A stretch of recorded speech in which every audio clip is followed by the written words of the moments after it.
Good afternoon.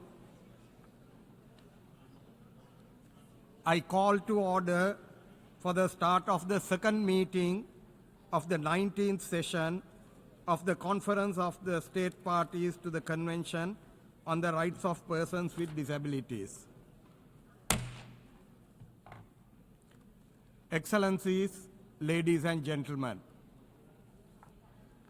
as you all would recall, when at the first meeting, when we proceeded with the agenda item 5A, the general debate, we deferred one item in the agenda item number 3, that is under the granting of accreditation to the NGOs. And as I indicated, so the conference decided to grant accreditation to the remaining NGOs that who submitted their applications, and accordingly that they were invited to take part in this conference. And now it remains the decision on the NGO titled Full Life Inclusive Society Promotion Non-Governmental Organization. And may I invite the floor, if there are any objection to the granting of accreditation to the Full Life Inclusive Society Promotion Non-Governmental Organization, to take the floor now.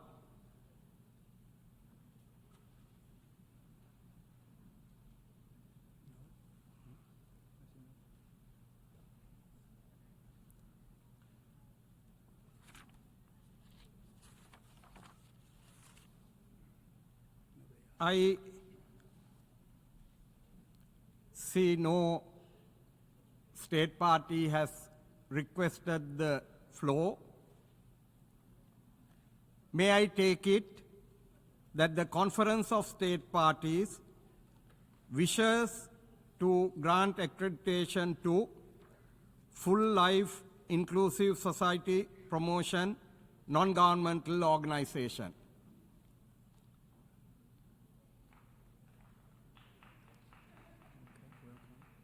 As there are no contrary views expressed,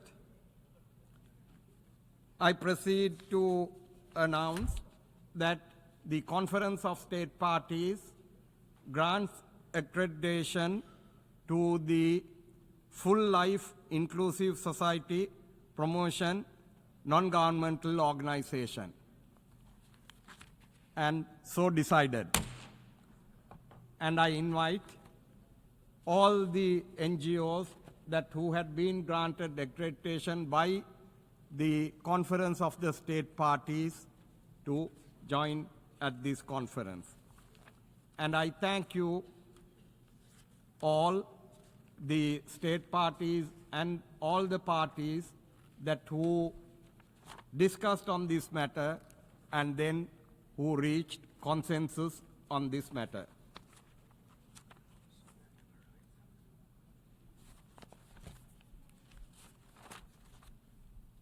Next item in the agenda is, in keeping with past practice, the conference also welcomes participation by national human rights institutions, or NHRIs, and the Global Alliance for National Human Rights Institutions, GANHR, as observers in this session of the Conference of State Parties.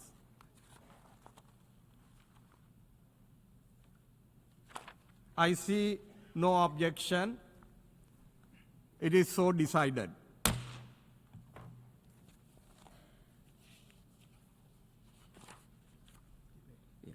Excellencies, ladies and gentlemen, we will now continue the general debate under item 5A of the agenda.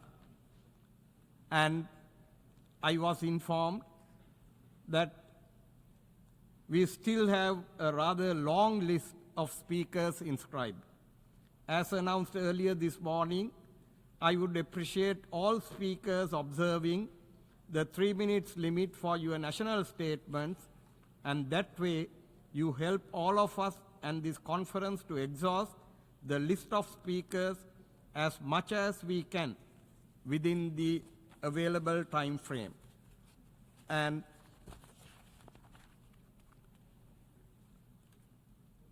now I give the speaking opportunity to Anwar. You have the floor. Mr. President, I speak today in my capacity as a Senior Disability Advisor at UNRWA. At the outset, I would like to emphasize a fundamental principle of the CRPD and international human rights law for responsibility to respect, protect, and fulfill the rights of persons with disabilities rests with the states. UNRWA work is therefore not a substitute for states' responsibilities, but part of the international commitment collective community to uphold the rights of refugees, including refugees with disabilities. Palestine refugees face diverse humanitarian challenges by occupation, recurrent conflict, protracted and repeated displacement, and socioeconomic marginalization. Against these backdrops, Palestine refugees with disabilities face disproportionate risks, barriers, and vulnerabilities. In Gaza, the situation for persons with disabilities is catastrophic. Each four individuals injured during the conflict has acquired a lifelong disability. At least 35,000 people have sustained significant permanent hearing damage for repeated explosion, and the number of life-changing injuries continued to increase daily, with Gaza now hosts the largest group of child amputees in the modern history. Almost all UNRWA installations, approximately 91% of physiotherapy units in Gaza Strip has been damaged or destroyed, alongside many community-based rehabilitation centers. More than 90% of the population has experiences repeated displacement, making community care and disability case management extremely difficult. The situation is unfortunately the same in Lebanon, West Bank, and Syria. Despite these immense challenges, UNRWA continue advancing disability inclusion humanitarian action through large amount of initiatives. As we look ahead to the next 20 years of CRPD implementation, we call on members of states to invest in predictability and flexible funding, ensure sustainable participation for persons with disabilities, and ensure the means. I thank you for the statement. And I now invite Her Excellency Minister for Gender, Children and Social Protection of Ghana to deliver a statement. Chairperson, Excellencies, distinguished colleagues, for Ghana, this conference is both a moment of reflection and a call to action. Over the past 2 decades, Ghana has remained steadfast in advancing the rights, dignity, and inclusion of persons with disabilities. Guided by the principles of the Convention, we have continued to strengthen our legislative policy and institutional frameworks to promote equality, accessibility, and participation. A key priority has been strengthening our legal framework. Ghana is advancing the Persons with Disability Bill 2026, currently before Cabinet, to align our national legislation more fully with the Convention and strengthen enforcement mechanisms. Cabinet has also approved the ratification of the protocol to the African Charter on the Rights of Persons with Disabilities, while its core principles have already been incorporated into the proposed legislation. We have also taken concrete steps to promote economic empowerment and social protection. The government's allocation of the District Assembly's Common Fund for persons with disability has also increased from 3% to 5%.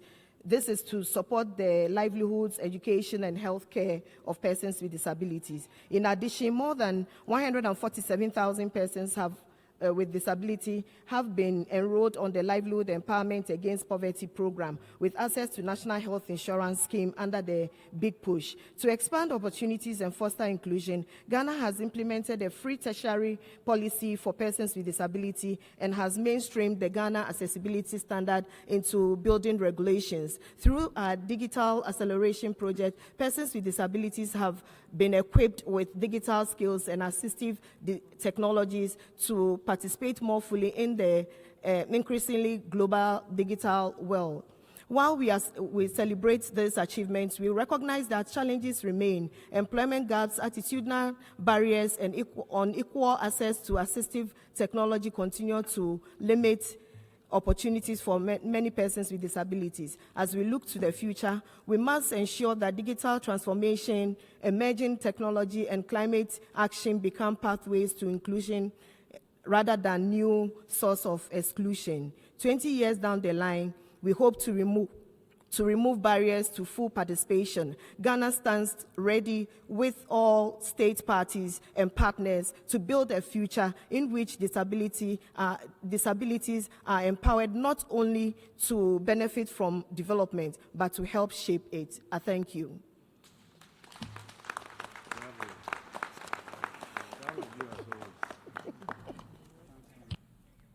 I thank you, Excellency. And I now invite Her Excellency, Minister of Human Rights and Future.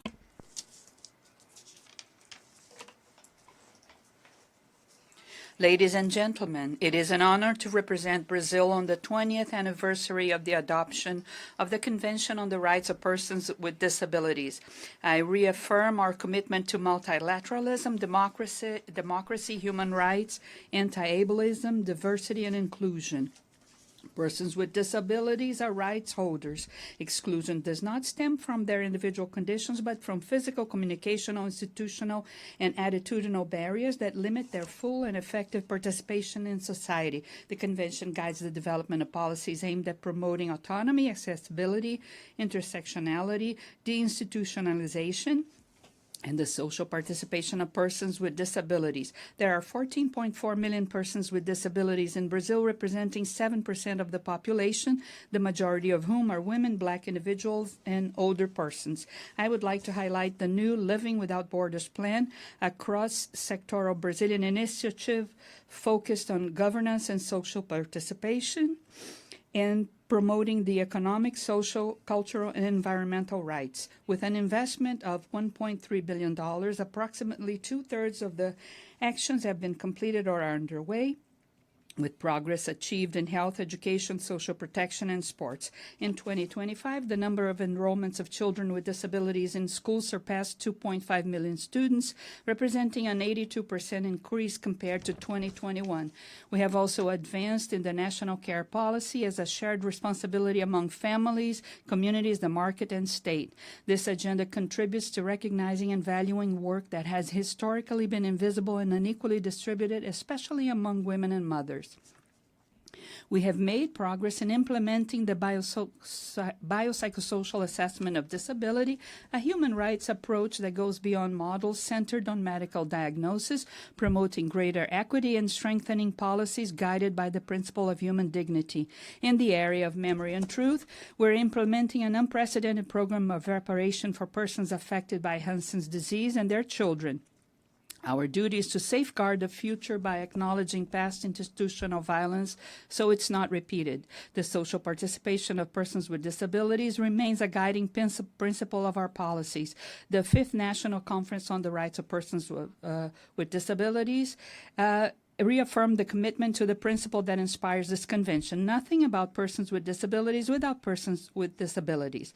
The participation of the National Council on the Rights of Persons with Disabilities, which is attending this conference for the first time, reinforces importance of social participation in fostering more representative, democratic, and inclusive decision-making processes. Ladies and gentlemen, we reaffirm our commitment to the full implementation of the Convention, to strengthening international cooperation, and to the exchange of experiences among states parties in order to accelerate the construction of more inclusive, accessible, and just societies. Thank you. And in accordance with the Rule 26 of the Rules of Procedure of the Conference and the General Assembly Resolution 80/1, I now ask Secretariat to play a video message from Her Excellency, the Minister of Social Development of State of Palestine. Distinguished delegates, ladies and gentlemen, 20 years ago, the world adopted the Convention on the Rights of Persons with Disabilities as a promise of dignity, quality, inclusion, and protection. Today, as the world gathers under the theme of celebrating achievements and shaping the next phase of implementation, Palestine comes with a different reality. For the past 32 months, persons with disability in Palestine have endured displacement, destruction, hunger, disease, and the collapse of nearly every protection system we built over decades. 20 years after the adoption of the Convention, we should be discussing inclusion and equal opportunities. Instead, in Palestine, we are discussing survival. In Gaza, persons with disabilities, children, women, and older persons are exposed daily to severe health risks caused by the contaminated water, collapsed sanitation systems, waste accumulation, and overcrowded shelters. More than 70,000 rodent-related and parasitic infections have been reported. Today, nearly 1 in every 2 injured persons in Gaza is expected to live with a lifelong disability, yet assistive devices, prosthetic and rehabilitation equipment remain severely restricted and blocked from entering Gaza at the very moment they are needed most. 9,200 children who have suffered amputations or permanent impairments need those devices. Many of those children still do not understand why they lost a limb, they lost a sight or hearing. In the West Bank, including Jerusalem, movement restrictions, military incursions, infrastructure destruction, and forced displacement continue to prevent persons with disabilities from accessing health, rehabilitation, education, and social protection services. Despite these realities, the State of Palestine continues to fulfill its obligations under the Convention through the Ministry of Social Development and with the support of the civil society, the UN agencies, international partners. We continue to provide social protection, rehabilitation, psychological support, and cash assistance to persons with disability, while unprecedented financial constraints caused by the continuing withholding of Palestinian revenues. Excellencies, our priorities are clear. First, we call for the immediate and unrestricted entry of assistive devices into Gaza. Second, we call for urgent financial support to sustain rehabilitation and care centers in the West Bank and Jerusalem. By the way, many of these institutions and Palestinian community organizations lived for more than 150 years and still providing social protection services. We need to support them. Third, we call for restoring rehabilitation and disability services, expanding emergency cash assistance. Persons with disabilities in Palestine are asking for rights already guaranteed under the international law: the right to live, the right to dignity, the right to protection, and the right to inclusion. As we mark the 20th anniversary of the Convention, there is no time left for words alone. Real action is needed now to ensure that no persons with disability in Palestine is left behind. Thank you.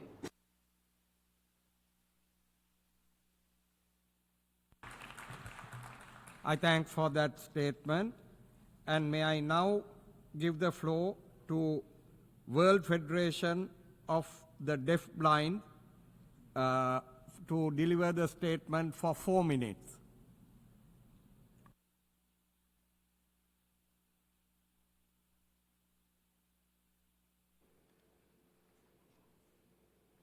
Yeah? Yeah? Okay. I'm speaking on behalf of the International Disability and Development Consortium.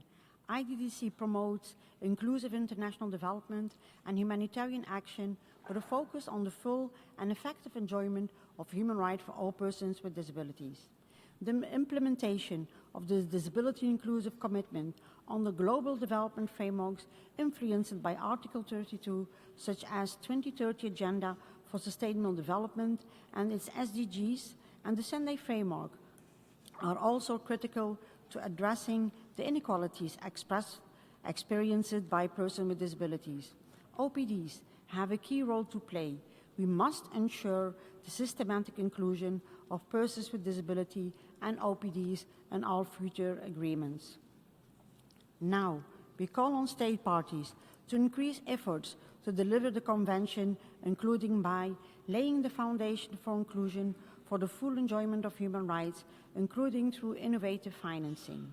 Secondly, measuring and monitoring inclusion's progress by setting ambitions, targets with clear accountability mechanism to ensure the progressive realization of the Convention, including by using the UCAT-DAC disability inclusion marker, integrating validated and internationally comparable disability data collection tools into census and surveys, and acting on citizens' data from OPD and disability organizations. Third, ensuring that artificial intelligence is used as a tool for inclusion and not exclusion, and meaningful including OPDs in its consultation. Fourth, ensuring that progress on community inclusion of persons with disabilities, including children, girls and women with disabilities, persons with psychosocial disabilities, and persons with intellectual disabilities is not lost, and deinstitutionalization is urgently prioritized in also. It is critical that survivors and OPDs lead these processes, ensuring the right of indigenous peoples with disability and addressing intersectional discrimination. IDDC, all members and partners, are ready to work with the member state in this regard. I thank you for your time. I thank you for that statement. And I now invite Her Excellency, the Minister of Culture and Equality of Norway, to deliver the statement. Mark 20 years of the CRPD, we have made important progress, yet significant work remains. I am proud to share that Norway has finally incorporated the Convention into the Human Rights Act. The Convention now applies as Norwegian law. It will take precedence over the legislation in case of conflict. By incorporating the Convention into the Human Rights Act, we are sending the strongest possible signal of the importance of the rights of persons with disabilities. But incorporation alone is not enough. Effective implementation is essential. Norway is therefore revising our national strategy for the equality of persons with disabilities. At the same time, we are advancing our CRPD project, strengthening knowledge in municipalities and public sector, and promoting participation to ensure equal rights everywhere. We express a strong commitment to a world free of exploitation, violence, abuse of persons with disabilities. Through our safeguarding model, Tryggest, we are strengthening protection for vulnerable adults fully in line with the CRPD. We are proud to expand this model. It will enhance prevention, awareness, and professional competence nationwide. Chair, nothing about us without us must move from principle to practice.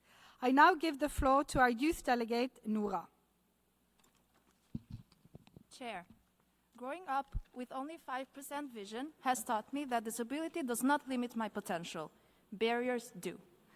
Equal access to education, employment, and inclusive infrastructure is essential for persons with disabilities to fully participate in all aspects of life. and contribute to stronger, more democratic, and sustainable societies. Young persons with disabilities face both existing and new forms of exclusion, especially in an increasingly digital world.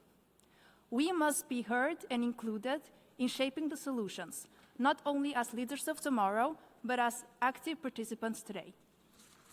Chair, in times of global crisis and conflict and setbacks to human rights and equality, we must ensure that persons with disabilities are not left behind.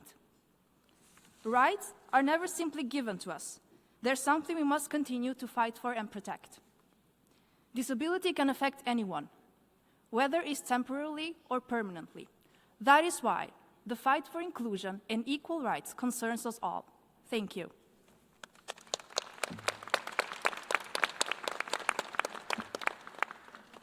Thank you. And now give the speaking opportunity to Swedish Institute for Human Rights. Distinguished delegates, the Swedish Institute for Human Rights would like to express that it is an honor to participate for the first time at the Conference of the State Parties to the UN Convention on the Rights of Persons with Disabilities. We were established in 2022 and we were accredited with A status in 2024. We are designated IMM and our work is centered on independently promoting and protecting human rights in Sweden, and also particularly on promoting, protecting and monitoring the UN CRPD in Sweden. We underline the importance of maintaining a clear focus on the human rights model of disability to advance the rights of persons with disabilities under the Convention. In this context and in our work, we find it essential to engage in meaningful dialogue with OPDs. We see insufficient impact of the Convention in lawmaking, national practice and outcomes. The Committee on the Rights of Persons with Disabilities has given Sweden important recommendations to improve implementation based on observations that express concern about a gradual return to a medical approach to disability. Several ongoing reforms within education, accessibility and social security risk increasing exclusion and risk going against the obligation to progressively realize economic, social and cultural rights. Of particular concern is that state youth institutions and municipal services for persons with disabilities often are organized in forms leading to institutionalization. Segregating structures within employment, housing and education are cemented and in some ways worsening. It is important to underline that on the horizon are also some promising initiatives, including inquiring qualifications for personal assistance, considering introducing state funding for legal representation in court, and initiatives aiming at increasing competence regarding intellectual disability and autism. To conclude, we encourage Sweden and other states to advance the paradigm shift to a human rights model of disability, including by reviewing legislation and taking other progressive measures to ensure rights for all in national reform agendas and international cooperation. Thank you.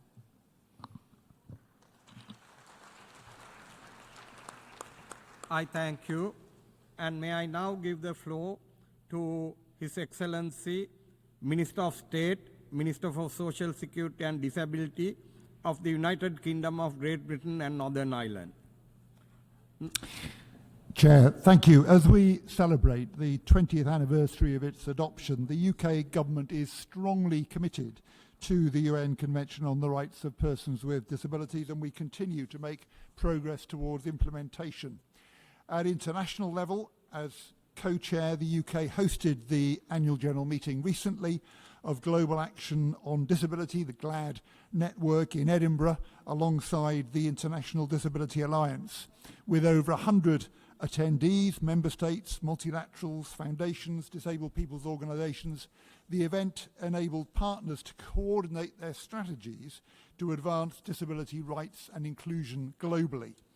At home, we continue to work closely with disabled people and their representative organisations, putting their views and voices at the heart of all that we do. Our new independent disability advisory panel is connecting the expertise of deaf and disabled people and those with long-term health conditions into the design and delivery of health and disability policy. I am co-producing the TIMS review of personal independence payment with disabled people, the organisations that represent them and others. We're continuing to work closely with the British Sign Language Advisory Board in implementing the British Sign Language BSL Act 2022, which includes departmental reporting to improve accessibility. Our forthcoming cross-government plan for disability will be a key step. It'll set out a vision for what our government aims to achieve for disabled people in the longer term, and a summary of initial steps that we've taken towards achieving it. It will also set out priority next steps for the government to remove the barriers which confront disabled people and need to be removed. This work is being supported by our lead ministers for disability, one minister representing the interests of disabled people and championing disability inclusion and accessibility in each government department. We want to ensure positive progress on policy affecting disabled people right across government. To make sure that this support is grounded in the principles of the Convention, we've produced an online training package for government officials which supports consideration of the treaty and the Convention in their work. Thank you. Thank you, Excellency. I now invite Her Excellency, Minister of Social Affairs and Labour of the Syrian Arab Republic. Mr. President, distinguished delegates, Syria comes to this occasion carrying the weight of more than a decade of conflict. Today, 1.5 million Syrians live with war-related disabilities, injuries from airstrikes, barrel bombs, chemical attacks, and landmines. Over 27% of Syrian households include at least one person with disability, and nearly half of adult disability cases are conflict-related. For most, a single instant of violence changed everything. In a street, a marketplace, a school, or a home that should have been safe. Yes, Your Excellencies, we have many special needs and victims of war, but not every disability can be seen. Millions of Syrians carry psychological traumas and invisible disability that an entire generation now bears. The themes of this conference, protection from exploitation, building resilient societies, and moving from participation to real representation are not abstract for Syria. No, they are urgent realities, and we confront every day. Since the transition of December 8, 2024, Syria's National Strategic Plan 26-28 places persons with disability at the center of rebuilding, not at the margin, but as full citizens shaping the new state. It mandates rehabilitation programs, social protection, accessibility standards, and severe representation in National Advisory Board. We have begun aligning our legislation with CRPD, including Articles 12, 19, and 27. But we cannot do this alone, my colleagues. We call on our international partners for targeted support in 3 areas: rehabilitation, infrastructure, mental health, psychological support, and inclusive education, where enrollment for children with disabilities remains below 30%. What we owe to the woman who lost her leg to an airstrike and still demand her right to work, vote, and raise her children with dignity is not sympathy. It's a state built with her, not around her. Syria will not ask those left behind to wait any longer. As Nelson Mandela said, it always seems impossible until it is done. We will move from commitment to action and from promises to result. We will get it done. Thank you.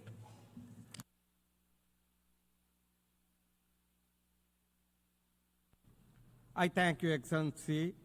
And now I give the floor to World Federation of the Deafblind.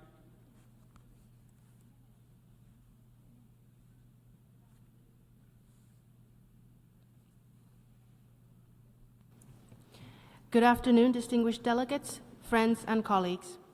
I will ask my interpreter to read my speech. My name is Riku Virtanen from Finland, and I represent the World Federation of the Deafblind. As a board member of the Executive Committee, I am here on behalf of our president, Dr. Zanya Darze. I am deafblind myself.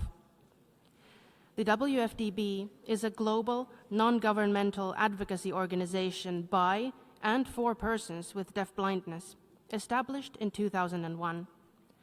The WFDB has 75 member organizations from 67 countries, as well as regional representatives.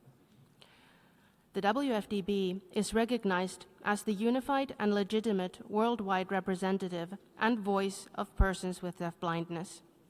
Our motto is not nothing about us without us, but nothing about the deafblind without the deafblind.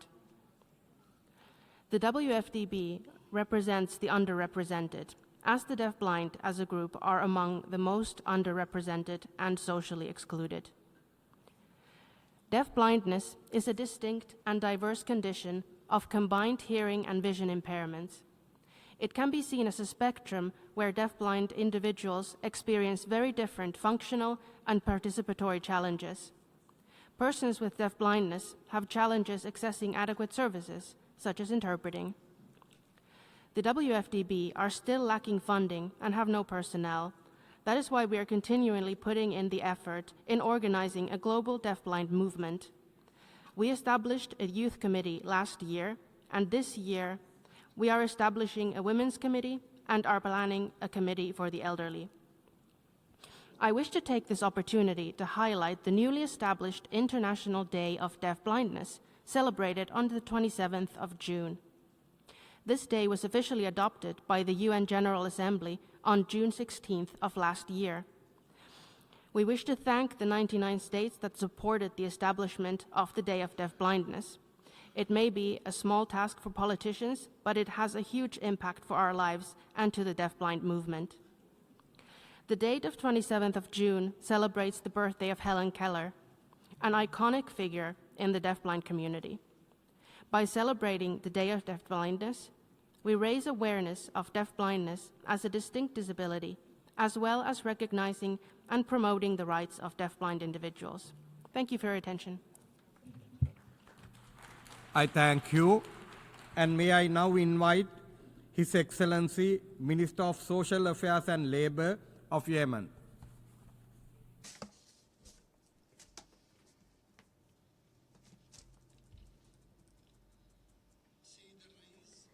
Excellencies, Mr. President, ladies and gentlemen, the Republic of Yemen affirms that protecting the rights of persons with disabilities is a legal, moral, and developmental obligation that requires strengthened international partnerships and sustainable support, particularly in conflict-affected countries.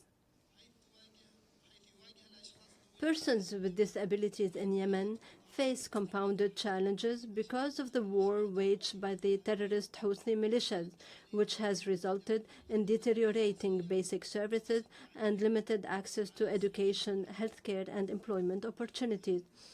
Despite these extraordinary circumstances, the government of Yemen pursues its efforts in cooperation with partners in order to protect, empower, and integrate persons with disabilities into public life. In this context, the Ministry of Social Affairs and Labor has operationalized the compulsory 5% hiring quota in public and private sectors. In practice, the public sector has provided 170 job opportunities since the formation of the new government in early February 2026. Inspection and awareness-raising campaigns continue to uphold these rights in the workplace.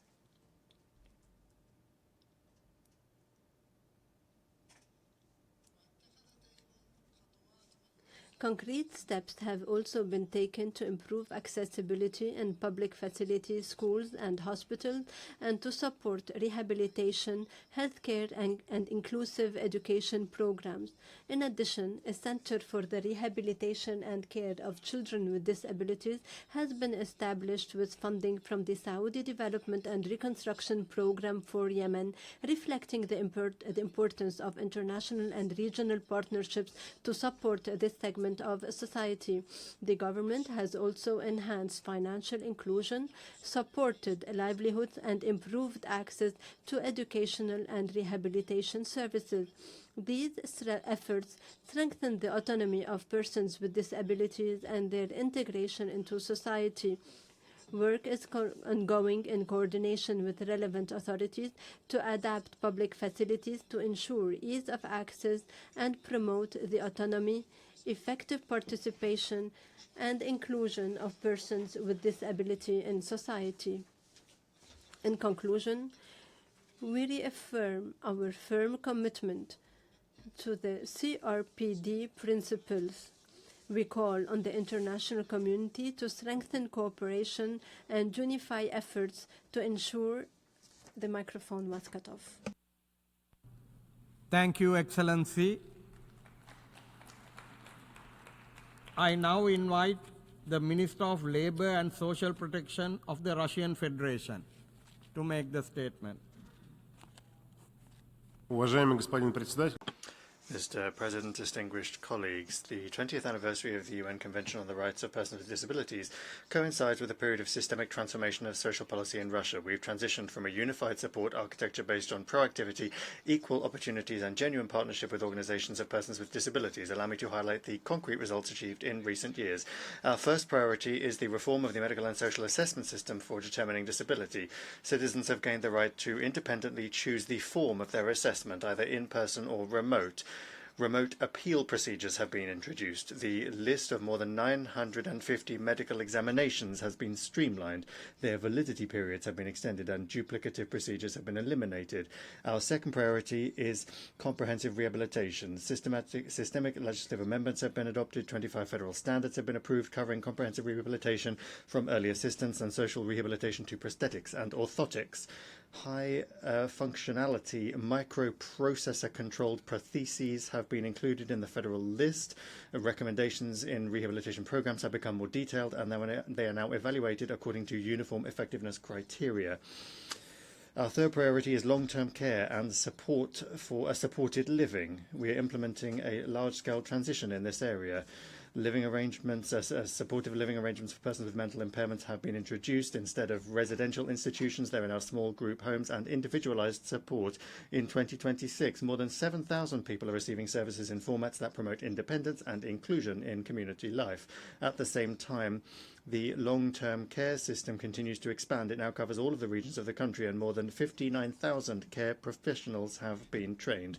Our fourth priority is the principles of the social treasury and proactive benefit payments. We've completed the transition to a model under which support measures are granted automatically upon the occurrence of a life event. Since 2020, disability pensions and monthly cash benefits have been provided proactively without the need for applications or visits to government offices on the basis of data from the unified digital platform for the social sector. During this period, more than 6 million benefits payments have been granted automatically, and this has completely eliminated bureaucratic barriers and ensured the timely receipt of support. Our fifth area of focus is digitalization and the expansion of accessibility. The electronic certificate mechanism has become fully extraterritorial. It covers the acquisition of assistive rehabilitation devices, sign language interpretation, and beginning this year, food for guide dogs. Compensation payment processing times have been cut in 3. Legislative requirements have been established to ensure the accessibility of tourism infrastructure. There are standards for reasonable accommodation in the workplace, and state recommendations have been approved for the preparation of easy-to-read texts for persons with disabilities. We recognize that achieving the objectives of the Convention requires continuous effort. Russia will continue to expand supported living and long-term care, to introduce artificial intelligence into the social sector, and to further develop human resources. I thank Your Excellency for the statement. And I now invite World Blind Union. Mr. Chair and distinguished delegates, over the last 2 decades, we have assessed the implementation process of UNCRPD. And it has been demonstrated undisputably that instead of achieving the ultimate goal of inclusion, we still are being excluded.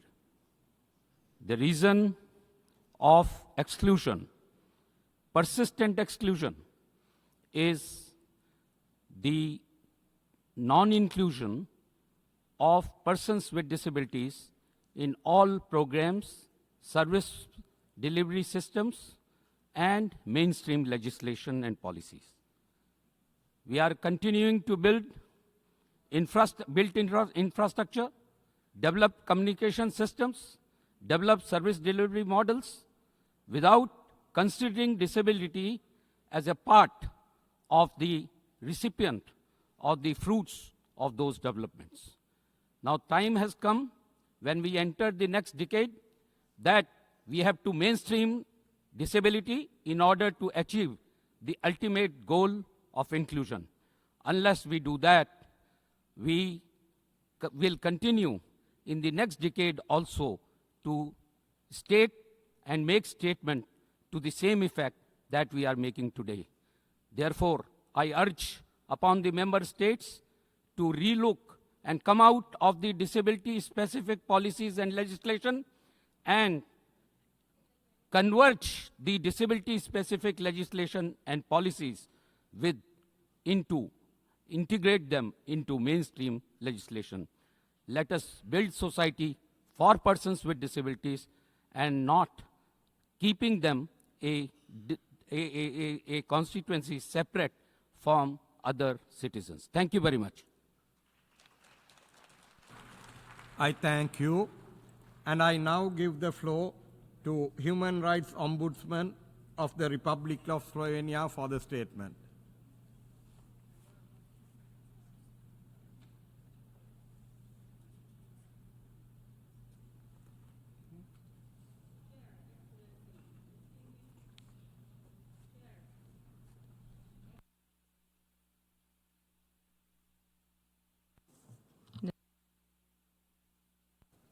Chair, Excellencies, distinguished delegates, it is an honor to address the Conference of State Parties on behalf of the institution of the Human Rights Ombudsman of the Republic of Slovenia and on behalf of the European Network of National Human Rights Institutions, ENRI. As we mark 2 decades since the adoption of the CRPD, we have much to recognize. The Convention has transformed the understanding of disability from a medical and welfare issue into a matter of human rights, equality, and dignity. However, persons with disabilities continue to encounter barriers to the full enjoyment of their rights, and the gap between legal commitments and lived realities remains a pressing concern. In this context, national human rights institutions and independent monitoring mechanisms established under Article 33(2) of the Convention play a crucial role. Through monitoring, recommendations, and engagement with persons with disabilities and their representative organizations, they help identify systematic shortcomings, promote accountability, and support reform. Independent monitoring is not merely a procedural requirement. It is an essential safeguard for accountability and effective implementation of the Convention. One of the key themes of this conference is support systems that enable independent living and inclusion in the community. This discussion in particular is particularly timely, as many persons with disabilities continue to encounter barriers to the effective enjoyment of the rights guaranteed under Article 19 of the Convention. We will further reflect on these issues tomorrow during our side event entitled Deinstitutionalization under the CRPD, Perspectives and Practice, which will provide an opportunity to discuss current developments, challenges, and promising practices across Europe. Within the European Network of National Human Rights Institutions, which brings together 51 European NHRIs, including through its CRPD working group comprising 40 NHRIs, members continue to monitor and assess the implementation of Article 19 of the Convention. As we look towards the next phase of CRPD implementation. We encourage state parties to strengthen support for national human rights institutions and independent monitoring mechanisms, including through adequate mandates, resources, and institutional independence. We also emphasize the importance of ensuring the meaningful participation of persons with disabilities in their representative organizations in the development, implementation, and monitoring of laws, policies, and measures affecting them. Only through accountability, participation, and sustained commitment can we ensure that the promise of the Convention becomes a reality for all persons with disabilities. I thank you for the statement, and may I now give the floor to Commission on Human Rights of the Philippines for their statement.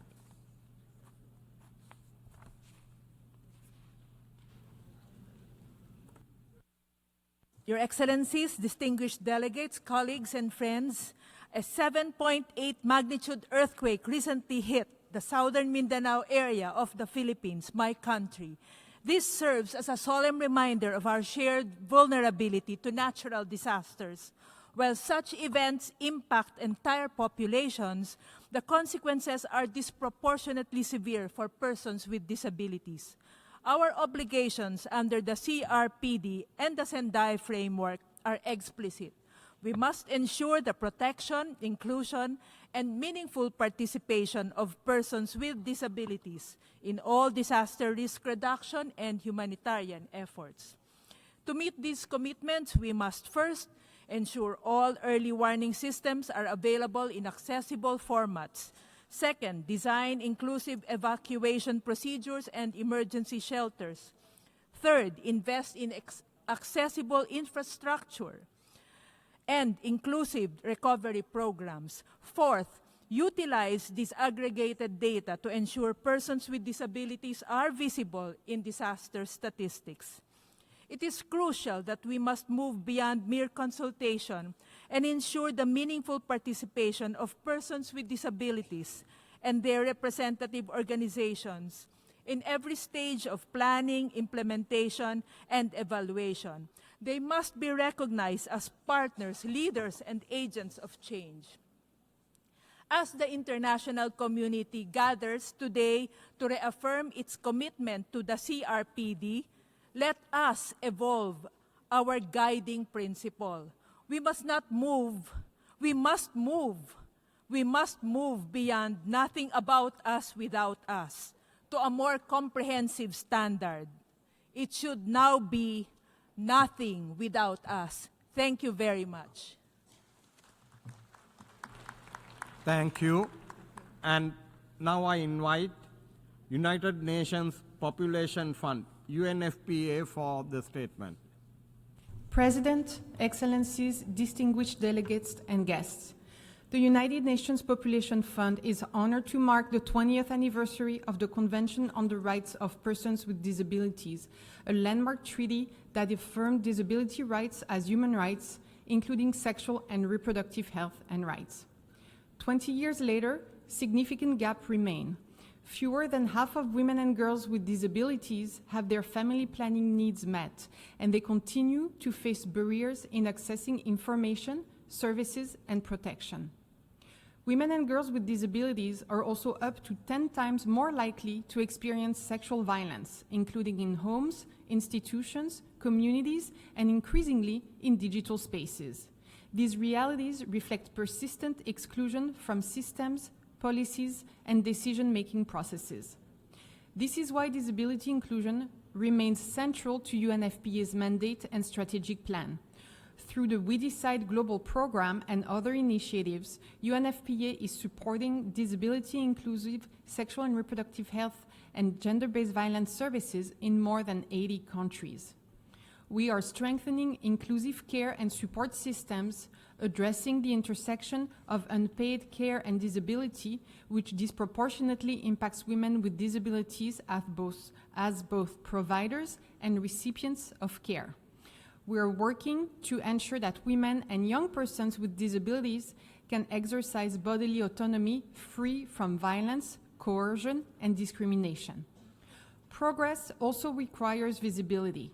UNFPA has contributed to strengthening disability-inclusive population data systems, including by supporting the integration of the Washington Group questions into census and survey instruments now used in more than 3/4 of national censuses globally. This has helped make persons with disabilities more visible in national statistics, policy design, and resource allocation. Still, important gaps remain in ensuring data fully captures intersectional inequalities, particularly around age, multiple disability types, and geographic location. As we look ahead, implementation of the CRPD must move beyond consultation towards leadership. Women and young persons with disabilities must meaningfully shape the policies and decisions that affect their lives, rights, and futures. Thank you. Thank you for your statement. And may I now invite Her Excellency, Minister of Social Welfare of Sierra Leone.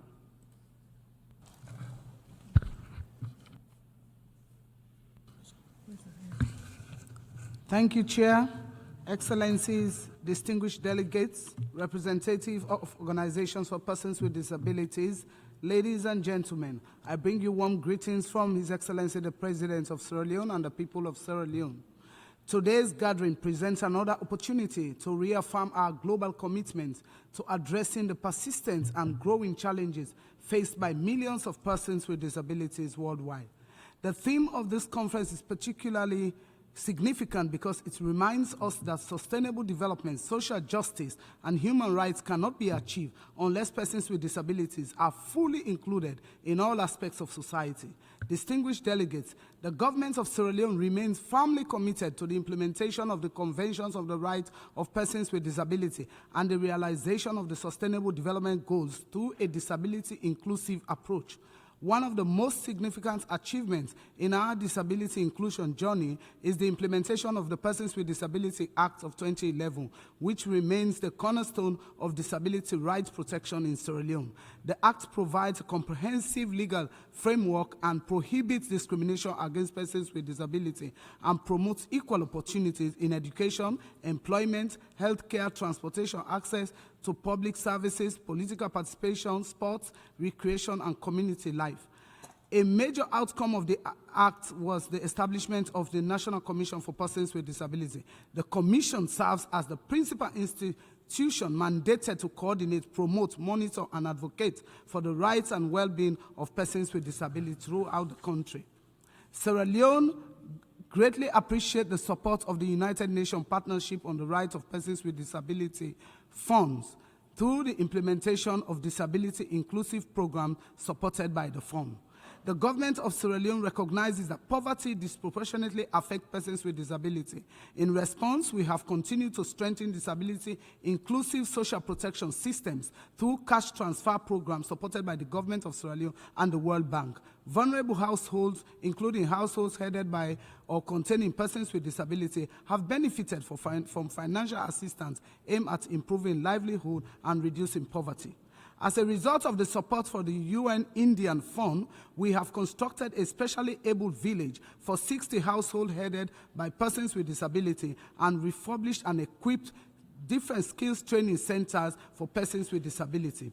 Regional cooperation remains a critical component of advancing disability rights. Sierra Leone is therefore proud to work closely with fellow ECOWAS member states in promoting disability-inclusive development across West Africa. One important area of collaboration is strengthening of disability data system and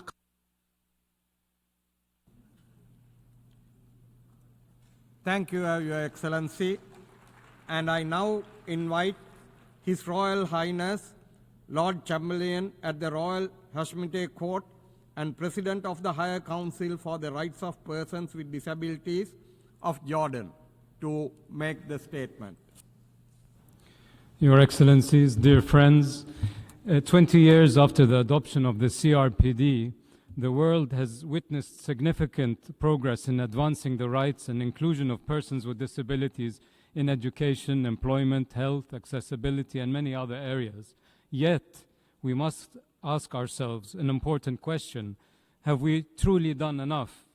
Some member states have made disability inclusion a genuine priority and have achieved remarkable progress, while others have done only the minimum or very little at all. So in the final analysis, where are we? What grade would you give the convention as a whole? An A, a B+, a B-, or a C? I think it would be very interesting to know what the consensus among persons with disabilities around the world would be. Would they say bravo to their governments, many thanks for the great effort, or would they be dismayed and disillusioned? Allow me to offer 3 reflections. First, meaningful and lasting progress can only be achieved when disability inclusion is championed at the very highest levels of government, not through symbolism or occasional statements, but through genuine commitment, understanding, and leadership. When disability becomes a clear national priority, sustained progress becomes far more likely. Second, success is fundamentally about ownership. Every member state, regardless of its circumstances, must develop a realistic national strategy, enact effective legislation, allocate resources, and invest in capable people and institutions. While many developing countries cite limited resources as a major challenge, experience shows that when governments demonstrate serious commitment and invest their own resources, international partners are far more likely to provide support. Ownership attracts partnership. Third, donor countries and development agencies should make disability inclusion a central consideration in development assistance, just as gender has become. In most cases, a disability component can and should be integrated into development programs. This sends a clear message that disability inclusion is not optional, but is essential. In Jordan, we do not claim to have all the answers. We still have much work ahead of us, and we have learned many lessons along the way. However, we are striving to strengthen national ownership and to accelerate progress, particularly in inclusive education, political participation, deinstitutionalization, inclusive tourism, and other areas. Despite all the upheaval in our region, I'm glad to say that we are on a good trajectory upwards. Thank you, His Royal Highness, for the statement. And I now invite His Excellency, Minister for Women, Community and Social Development of Samoa. Mr. President, distinguished delegates, Talo Falava. On behalf of the Government of People of Samoa, it's an honor to address the 19th session of the Conference of States Parties to the Convention of the Rights of Persons with Disabilities. We also acknowledge the dedication and commitment that have advanced this convention over the past 19 years. Guided by the FA Samoa, we measure progress through the dignity, participation, and inclusive of our people. Samoa is translated commitment into action. First, we have operationalized our national policy for persons with disability 2021-2031, supported by the National Action Plan. Second, Samoa is strengthening support through an increase in our disability benefit scheme, a dedicated 20% general equality, disability, and social inclusive JETSI fund under the District Development Program, and a $2 million Samoan tala investment in a safe shelter and hygienic facilities for vulnerable families. Together, these initiatives strengthen inclusive, build community resilience, and ensure that no one is left behind. We also continue to strengthen the inclusive education and health system through targeted investment that support equal participation, specialized teaching, and improve access to service. While acknowledging our progress, crucial challenges persist across education, health, employment, technical communication, and infrastructure accessibility. Equal challenges in prevailing cultural narrative that view persons with disability as vulnerable recipients of care, rather than active participants in society. Mr. President, Samoa reaffirms commitment to the Convention and believe that inclusive is an act of leadership. The next chapter of the CRPD must not be written about persons with disability. It must be written with them, led by them, and measured by the lives they are empowered to transform. As we look for the future, Samoa believe that persons with disability are not waiting to be included in development. They are ready to lead. Our responsibility is to ensure that nothing stands in their way. On that note, we believe that Samoa Ms. Fortino Utumapu will contribute greatly to the CRPD committee. We thank you for your support and trust in her. Lastly, we call on our international partners to continue supporting this effort through a successful, coordinated, and inclusive multilateral cooperation. FAFTAI, thank you.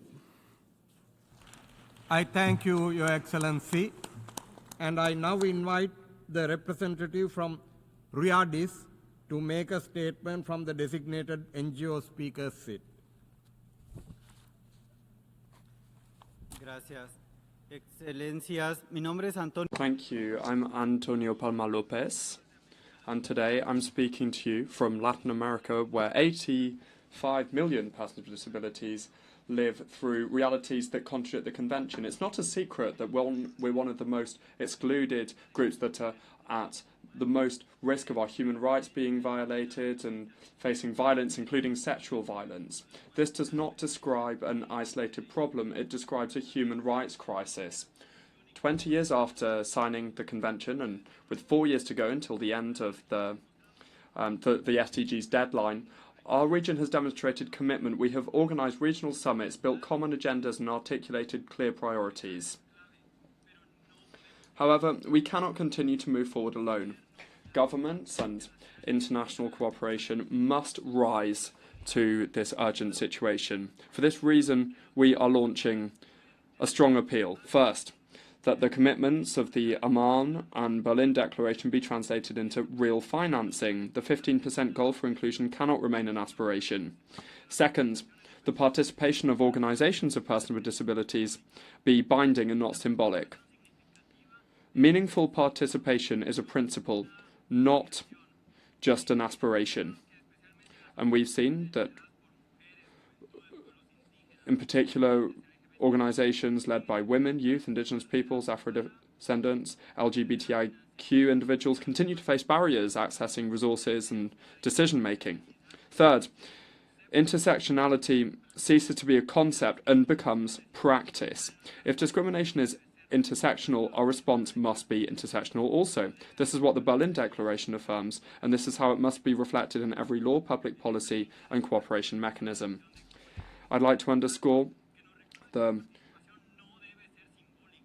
global call to action for youth with disabilities, which reminds us that participation cannot be symbolic and that intergenerational work is essential to leave no one behind. Their message is clear. Without youth with disabilities and decision-making, there is no possible inclusive future. Excellencies, today we do not ask for charity, we ask for coherence. The CRPD is not celebrated, it is complied with, and complying with it means guaranteeing that no person with disabilities, regardless of their diversity, has their human rights violated. We are working for human rights, and we stand ready to work with governments, aid workers and civil society to close these gaps. However, we need this commitment to be shared, sustained and funded. Because in our region and in the world, the Convention cannot continue and must no longer just be a promise. It must be a reality. Thank you very much, Excellencies. I thank you, and I now invite Public Defender of Georgia to make the statement. Excellencies, distinguished delegates, as we mark the 20th anniversary of the Convention on the Rights of Persons with Disabilities, I am honored to address this conference on behalf of the Public Defender of Georgia, the country's national human rights institution and independent monitoring mechanism under the Convention. Since Georgia ratified the Convention in 2014, our office has monitored its implementation and advocated for the rights of persons with disabilities. Our monitoring shows that while important legislative and policy development have taken place place. The key challenge today is ensuring that persons with disabilities can exercise their rights equally, independently, and without barriers in their daily lives. Meaningful participation remains one of the areas requiring continued attention. Persons with disabilities continue to face barriers in influencing decisions that affect their lives. The next phase of implementation must move beyond participation as presence and towards participation as influence, representation, and leadership. Independent living and community inclusion remain equally important challenges. Despite ongoing efforts to expand community-based services, access to personal assistance, rehabilitation, habilitation, and other support services remain insufficient to meet existing needs. Long waiting lists, limited service capacity, and unequal geographical coverage continue to restrict opportunities for many persons with disabilities to live independently and participate fully in community life. Equal access to healthcare and other essential services remain a challenge. Accessibility and reasonable accommodation are essential for ensuring equality and the effective enjoyment of human rights. This year's focus on freedom from exploitation, violence, and abuse is particularly timely. Persons with disabilities, especially those living in institutional settings, and persons with psychosocial disabilities continue to face heightened risk of violence and significant obstacles in accessing justice and effective remedies. As we look ahead, the success of the next phase of CRPD implementation will be measured by whether persons with disabilities can make their own voices, participate equally in public life, access services without barriers, and live with dignity, autonomy, and full inclusion in their communities. The Public Defender of Georgia remains committed to working alongside persons with disabilities, their representative organizations, public institutions, and international partners to advance this shared goal. Thank you.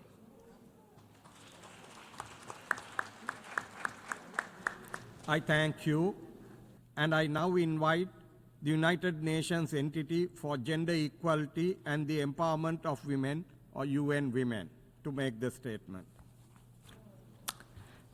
Thank you, Chair. On behalf of UN Women, thank you for giving me the floor. Gender equality is one of the general principles of the Convention. In the past 20 years, there has been increased recognition of the rights, leadership, and contributions of women and girls with disabilities, and the importance of an intersectional approach to human rights. Yet, major gaps remain. For example, only 1% of countries have quotas for women with disabilities in local deliberative bodies. Among women ages 60 and over, 62% of those with disabilities reported an increase in childcare responsibilities during COVID-19 compared to 33% for other women. UN Women's contributions to address these gaps with partners include supporting the participation of women with disabilities in elections and political dialogues, more accessible gender-based violence services and gender transformative and disability inclusive care and support, inclusion of vendors with disabilities in local markets, access to finance through loans and grants, integration of disability disaggregated data in disaster risk governance and gender data indicators, innovation through AI-based prosthetics, restoring mobility for women. Despite progress across the globe, no country has achieved gender equality, and women and girls with disabilities continue to face unacceptable violations and forms of discrimination. The ongoing pushback and backlash against gender equality, diversity, and inclusion also erodes at our hard-earned gains. At the international level, we must uphold human rights and multilateralism, including by supporting the human rights treaty bodies. In this regard, UN Women affirms its commitment to collaborating with the CRPD Committee and welcomes the decision of the CEDAW Committee to elaborate a general recommendation on women with disabilities. We stand ready to continue working with all stakeholders to achieve human rights for women and girls in all their diversity. Thank you. I thank you. And I now invite Her Excellency, Minister in the Presidency for Women, Youth and Persons with Disabilities of South Africa.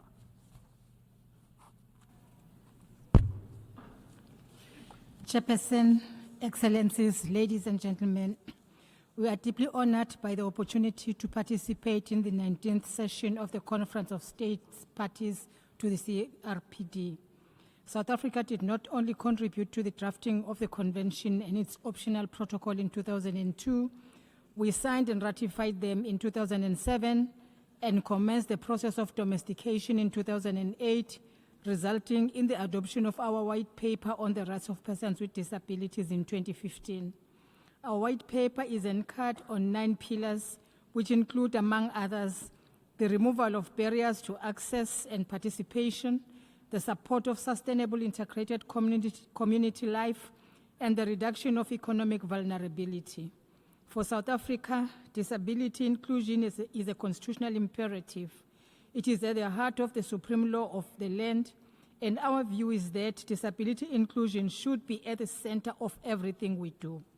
Some of our notable recent achievements include the Disability Inclusive Service Delivery Monitoring Tool, the Disability Inequality Index, the Climate Change Impact and Disability Research Initiative, Disability Rights Awareness Month, and the elevation of disability inclusion into the center and the legacy of our G20 presidency.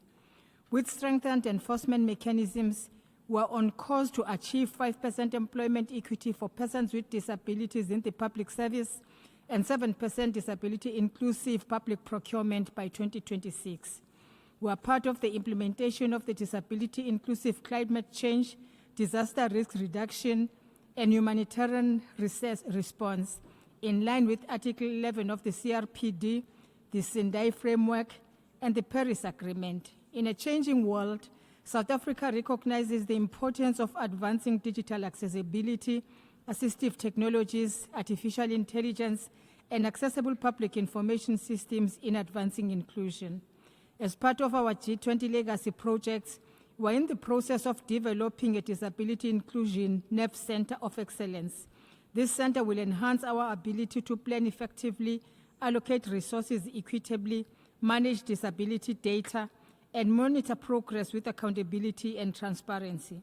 Our disability inclusion measures will remain rooted in the principles of equality for all, the full enjoyment of rights, alertness to intersecting layers of discrimination, and the imperative of social and economic protection.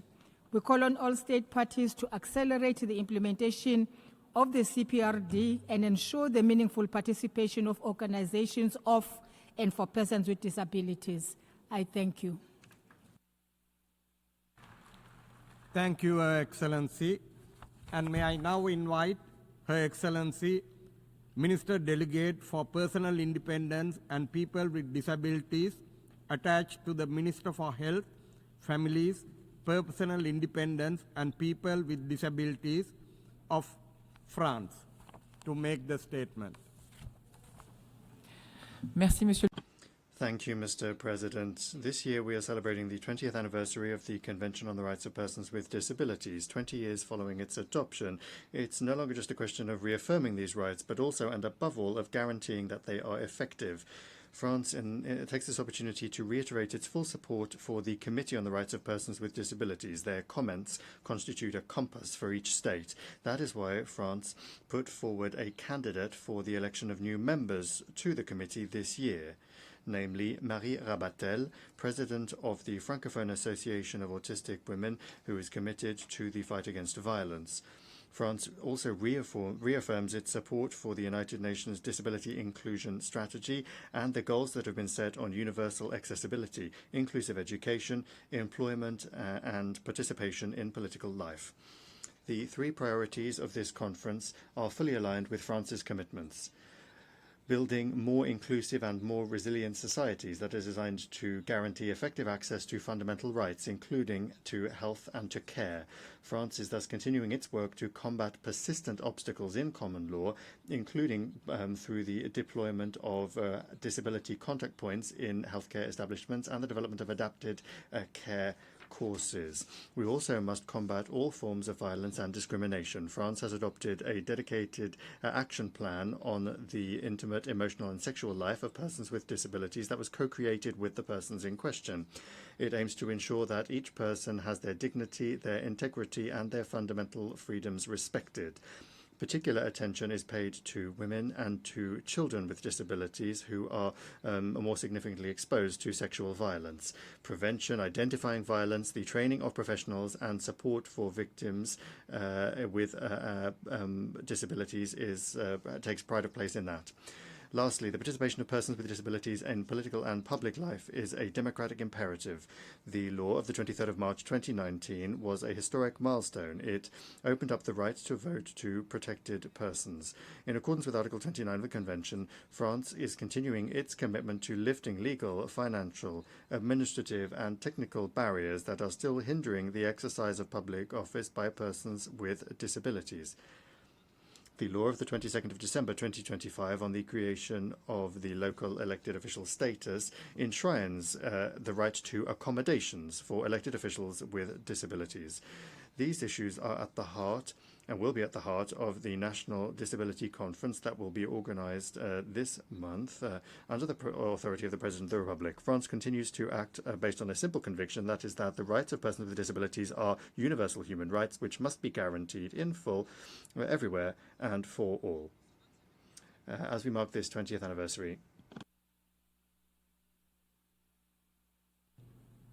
I thank Your Excellency, and may I now invite Down Syndrome International to deliver a statement from the designated NGO seat. Should we butt in? It's red. Go ahead. Go. I was going to say thank you, Chair. My name is Janet Charchak, and I am from Canada. I am also a board member of Down Syndrome International. We are the global network of people with Down syndrome and their families. It has been 20 years since the CRPD, but people with disabilities still have some of the worst health in the world. And people with intellectual disabilities are some of the most left behind. At Down Syndrome International, we asked our community about their health care. This is the one thing we heard. They did not allow my personal assistant to stay with me in the emergency room while I was feeling bad and frightened. I could not speak or make gestures. I cannot communicate without my personal assistant. This was not one bad day at one hospital. It is happening everywhere. This is shown in the Down Syndrome International Humanity and Inclusions report called Our Say in Our Health. People with intellectual disabilities are turned away. We are talked over. We are treated without our consent. And we are shut out of decisions about our own bodies. So what are we doing something about it? We are making new training. It will help organizations of people around the world to speak up for better health care in our own countries. The people closest to the problem in their own countries. The people closest to the problem can lead to change.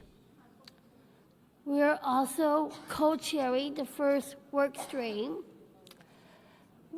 of the WHO, that is the Disability Health Equity Network.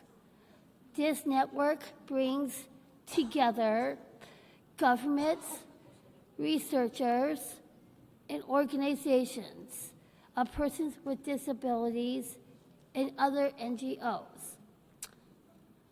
But we cannot do this alone. We ask the state parties to do three things. Number one, to fund and support organizations of persons with disabilities. This includes organizations of people with intellectual disabilities. We need to be part of the health policy. Number 2 is to include us when health services are designed, not just ask us about them afterwards. And number 3 is to measure the progress by results in our lives, not by promises on paper. The 20 years of the CRPD is long enough, but the next 20, it needs to be different. Thank you. I thank you for the statement. And I now invite His Excellency Ambassador, Permanent Observer of the League of Arab States, to make the statement.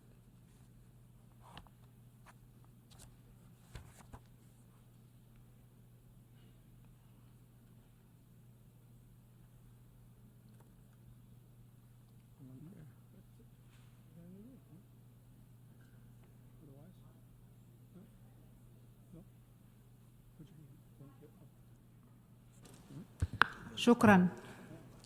سيد الرئيس أصحاب السعادة Thank you, Mr. President, Excellencies, ladies and gentlemen, heads of delegation. First of all, on behalf of the League of Arab States, I would like to congratulate all of the members that have been elected, including the Arab elected member from Jordan, in the context of the elections that have been organized at this session, and we look forward to working seriously with them to effectively implement the Convention on the Rights of Persons with Disabilities. The 19th session of the Conference of States Parties holds special significance because it coincides with the 20th anniversary of the Convention's adoption. This is an opportunity to examine the progress that has been made to strengthen their rights and inclusion in society thanks to local, regional and international efforts to implement this convention. Technological progress, innovation and artificial intelligence have brought about a qualitative transformation in the implementation of social and economic inclusion policies for persons with disabilities. Notwithstanding these achievements, humanitarian crises, public health crises and armed conflict, particularly in the Arab region, continue to have deleterious effects on the enjoyment of fundamental rights by persons with disabilities. We are deeply concerned by the situation of peoples with disabilities in the occupied Palestinian territories, and we reaffirm the importance of respecting international humanitarian law and of responding to their needs without any discrimination. Equally, the League of Arab States continues to work with member states and international partners, and we continue our tireless efforts to implement the Convention. We created the second decade for persons with disabilities in 2023 to 2032. This decade promotes the use of technology and innovation to strengthen the empowerment, independence and full participation of persons with disabilities in the context of sustainable development. We are also proud of our partnership with the United Nations system, its specialized agencies, and we thank them for their tireless efforts in the Arab region. To conclude, Mr. President, the League of Arab States, as a regional governmental forum of states parties to the Convention, will continue its joint work to build more inclusive, more just societies where no one is left behind, societies where persons with disabilities enjoy their rights and where their dignity is preserved, and so that persons are protected and their fundamental rights and dignity is preserved. Thank you. I thank you for that statement.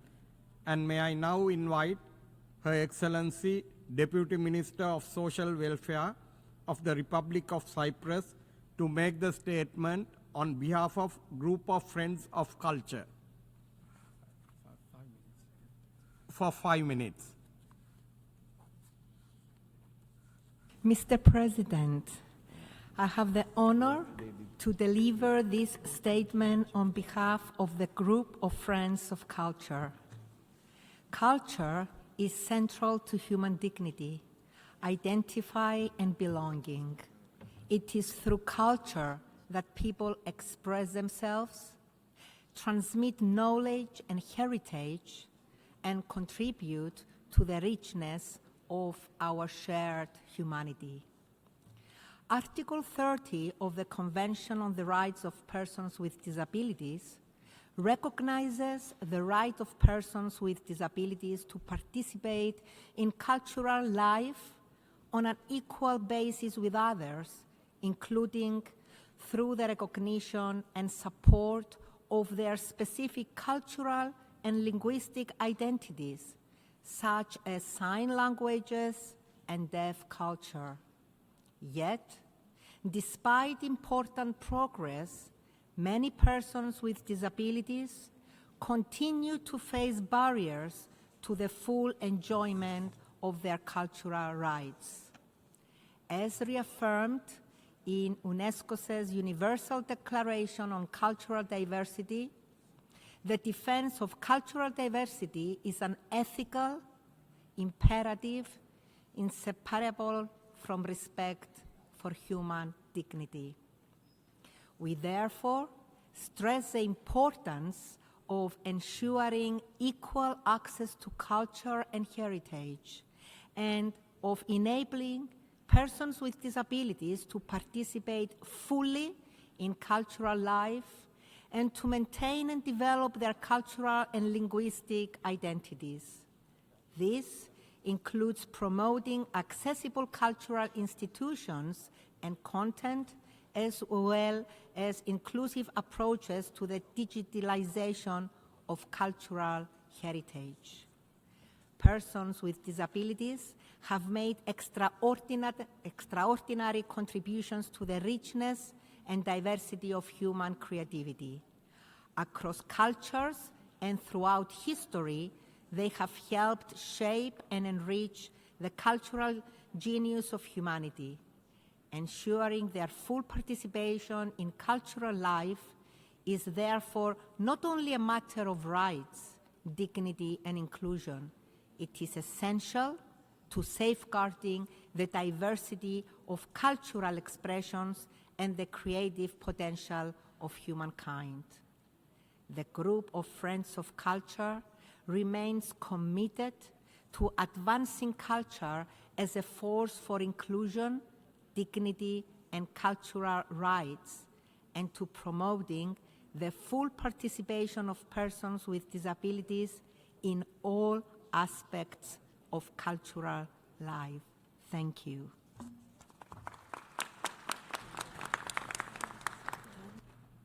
I thank you, Your Excellency, for the statement. And may I now invite Her Excellency, Vice Minister for Social Action and for Inclusion of Portugal.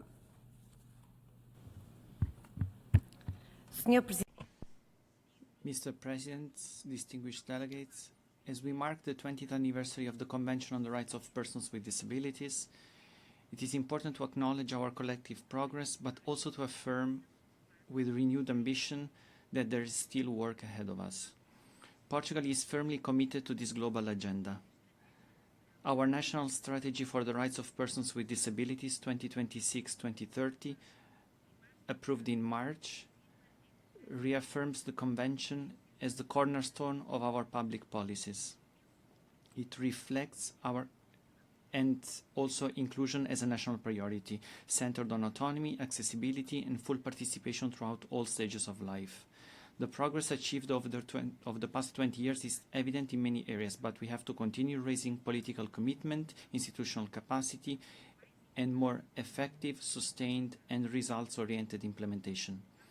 Portugal has sought to contribute to this shared effort by strengthening its strategic and institutional framework.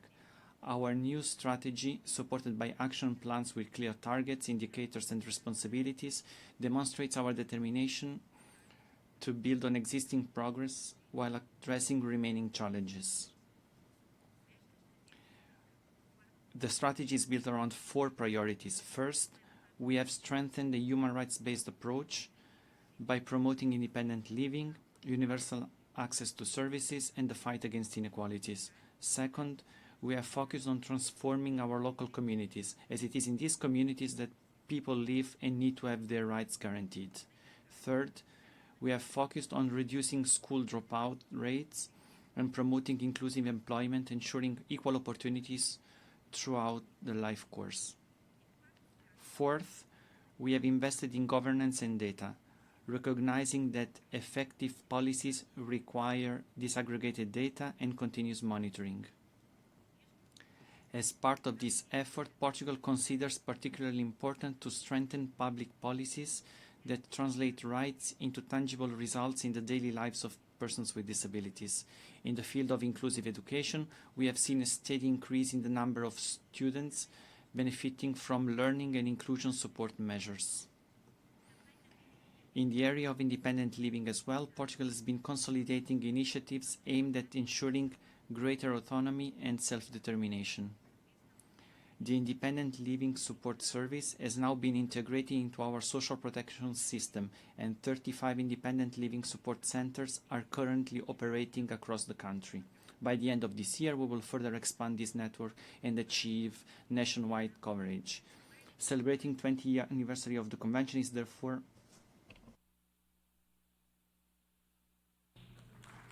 Thank you, Excellency, for your statement. May I now invite Her Excellency, Deputy Minister of Social Welfare of the Republic of Cyprus, for the national statement. Mr. President, Excellencies, distinguished delegates, it is my honor to address this conference at a particularly significant moment, the 20th anniversary of the Convention on the Rights of Persons with Disabilities. Cyprus aligns itself with the statement delivered by the European Union.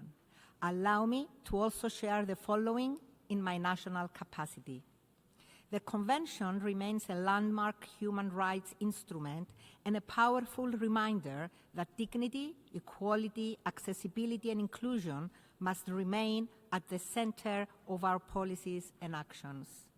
Safeguarding the rights of persons with disabilities is not merely a legal obligation, but also a fundamental human rights responsibility and a democratic imperative essential to ensuring dignity, equality, and inclusion.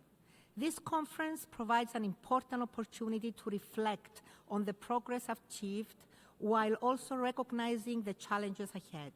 We must continue working towards the full inclusion and empowerment of persons with disabilities in all aspects of life. Cyprus attaches particular importance to the role of organizations of persons with disabilities in line with the principle of nothing about us without us. As a member of the Human Rights Council, Cyprus has placed the issue of persons with disabilities among its priorities. Since 2006, Cyprus has enriched in national legislation the obligation to consult representative organizations on all issues concerning persons with disabilities. This approach has led to important initiatives, including the adoption of a new law in April 2026, as well as improvements in service design and delivery. In this context, we underline the importance of advancing supported decision-making services. Empowering persons with disabilities to make their own choices is essential to inclusive, rights-based societies. This was also the focus of the high-level conference we hosted in Cyprus this May, aimed at providing a comprehensive platform for discussions on disability from political, technical, and civil society perspectives. As the current presidency of the Council of the European Union, Cyprus is committed to promoting an autonomous union of values that leaves no one behind. Cyprus will continue to work closely with the EU, the UN member states, the United Nations, civil society, and organizations of persons with disabilities to advance a full and effective implementation of the Convention. Let us use this 20th anniversary as a renewed call for action. I thank Your Excellency for the statement, and I now acknowledge and invite Arab Organization of Disabled People to make the statement. سيد الرئيس، اللبناني تيسير عربية لديه إعاقة سمعية من جنوب لبنان، تنذره المسيرة الإسرائيلية بالابتعاد، بطبيعة الحال لم يسمع فتقتله. محمد طفل. There is a Lebanese man called Mohammed who is 9 years old. He spoke about the reality of war and he said, we just want to live in safety. We want our homes, our houses. We don't want children and older people to die. He spoke about children who are sleeping in schools and in the streets. He spoke about people who were trying to help one another by providing food and milk for young children. What he said represents this reality. In wartime, people don't just lose their homes, they also lose their dignity and a decent life. Children, in particular children with disabilities, suffer more than others. They lose access to services. The voice of Mohammed, this child, reminds all of us that security, peace and inclusion are not slogans. They are fundamental rights, above all, for persons with disabilities. Mr. President, we are here today at a time when millions of persons with disabilities are living in Lebanon, in Gaza, and in Arab countries and are suffering the effects of humanitarian crises and conflicts. They are experiencing this exclusion, this displacement, and the lack of physical protection. In Lebanon, war, escalation and the security crisis and the nutrition and food crisis means that people with disabilities face a worsening situation. They do not have access to medicine and healthcare. People have been displaced and are currently living in dilapidated centers that are not able to provide for their needs. In other Arab countries that are affected by conflict, we see scenes that we should not accept in this age, in this century. We see persons with disabilities, children who are having education denied to them for years, women who are suffering marginalization and violence. Article 11 is an obligation, a legally binding obligation to protect persons with disabilities, above all in emergencies and in conflicts. But the implementation of that article remains a dead letter. We therefore call upon the international community, United Nations agencies, to move from words to concrete measures and action, and to include disability within humanitarian action, and to work with humanitarian personnel in the planning of recovery and reconstruction. We cannot talk about peace, security and recovery while persons with disabilities remain. I thank you for the statement, and I now invite the State Secretary, Ministry of Labor, Pension System, Family and Social Policy of Croatia to make the statement. Mr. President, Excellencies, it is an honor to speak at this year's Conference of States Parties to the Convention on the Rights of Persons with Disabilities, as we mark 20 years of Convention. Croatia aligns itself with the statement delivered by the EU on behalf of its member states, and I would like to add some remarks in my national capacity. For Croatia, this anniversary is a time to recognize the progress made in protecting the rights of persons with disabilities. But it is also a reminder that we must continue our work. The Convention changed how we understand disability. It is not only about care and protection, but also about dignity, equality, independence, and participation. Important progress has been made around the world and in Croatia. But the real measure of success is simple. Can persons with disabilities live independently, take part in society and make decisions about their own lives? Croatia remains strongly committed to these goals. In recent years, we expanded the right to personal assistance and improved financial support through the inclusive allowance. We continue to work on accessibility, social inclusion, and independent living. We also pay special attention to those with often overlooked disabilities, such as deafblinds, and work on raising awareness. At the same time, we know that laws and programs must make a real difference in everyday life, at home, in schools, at work, in public services, and online. This requires cooperation at all levels and constant dialogue with persons with disabilities.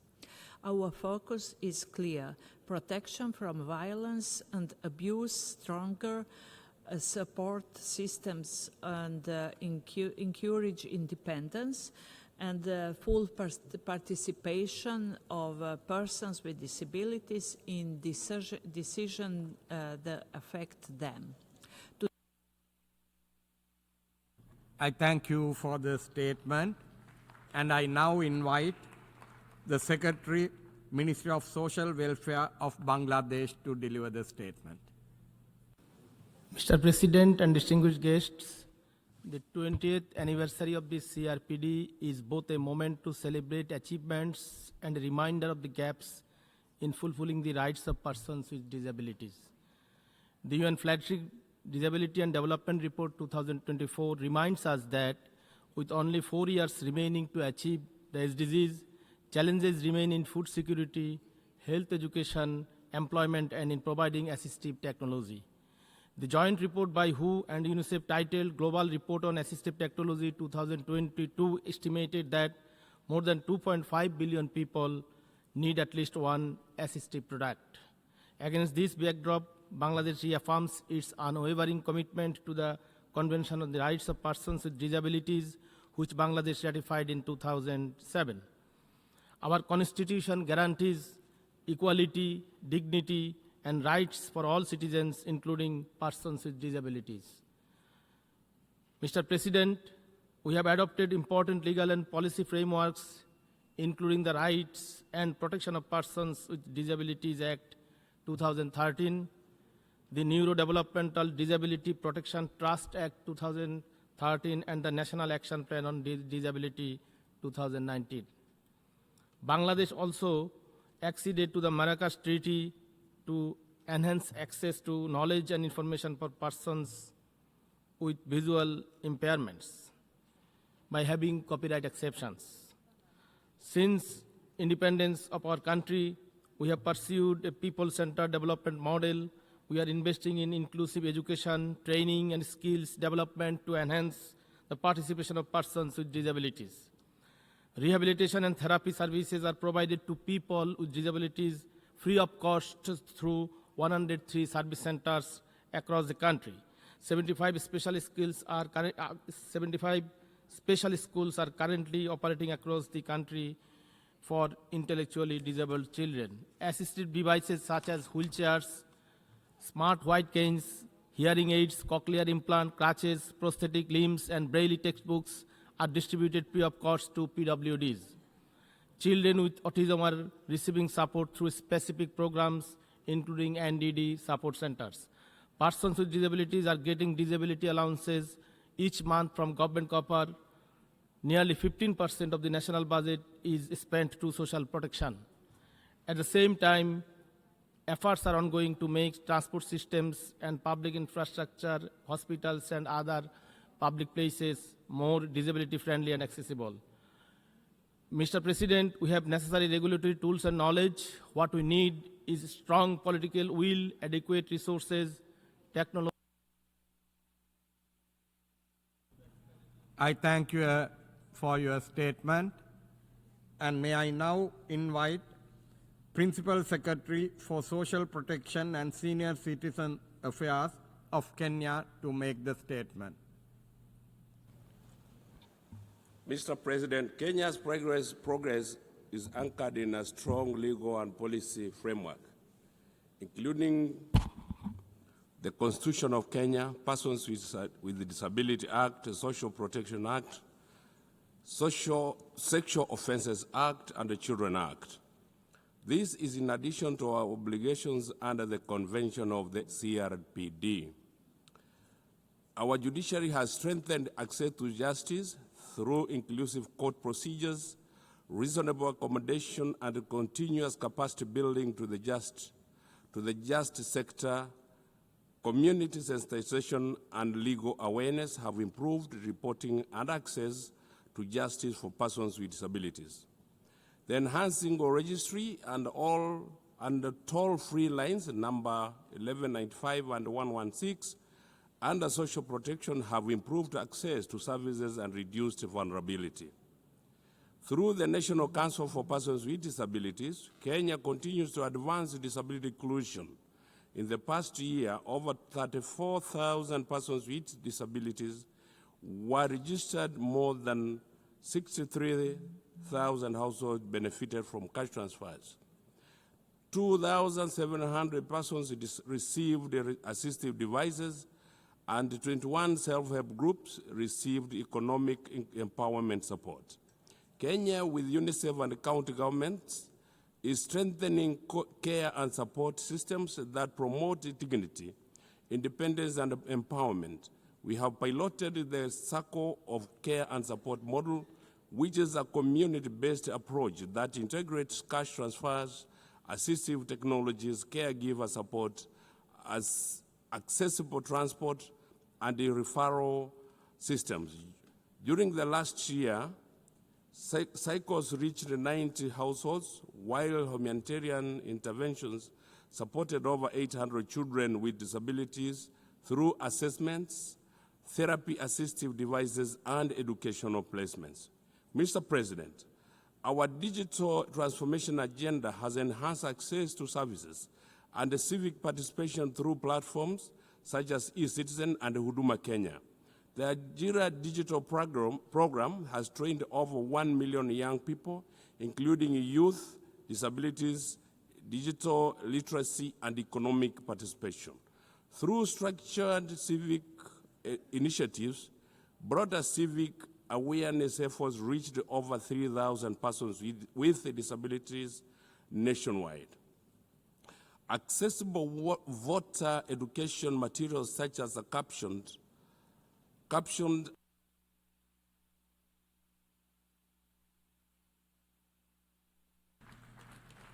I thank you for the statement, and may I now invite Her Excellency Deputy Minister of United Republic of Tanzania to make the statement.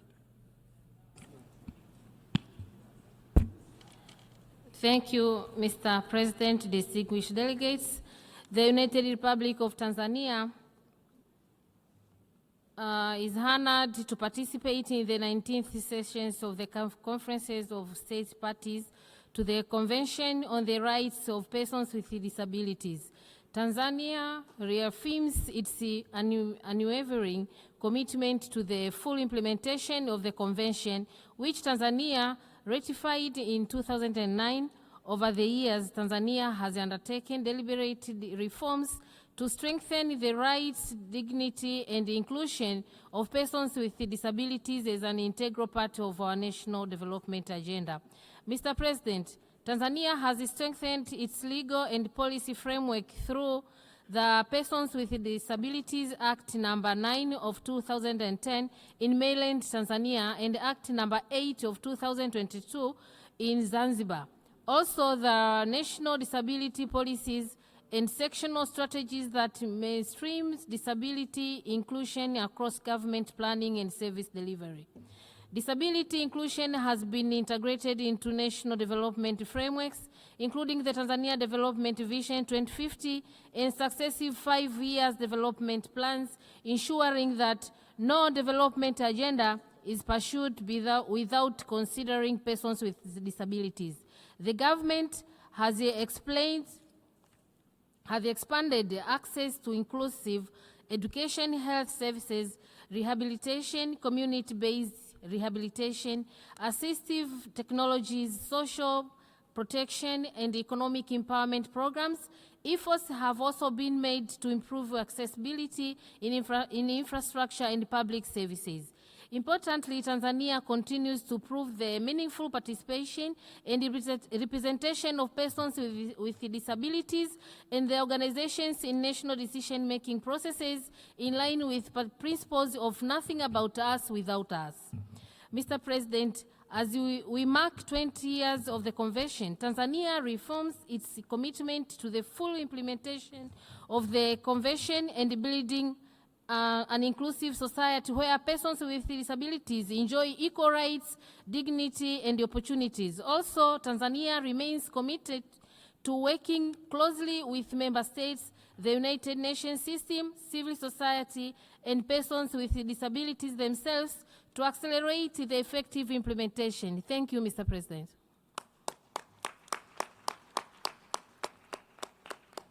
I thank you for the statement.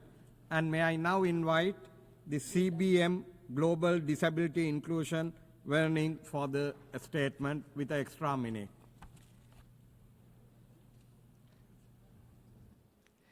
Excellencies, CBM Global Disability Inclusion puts persons with disabilities at the center of everything we do in support of the CRPD.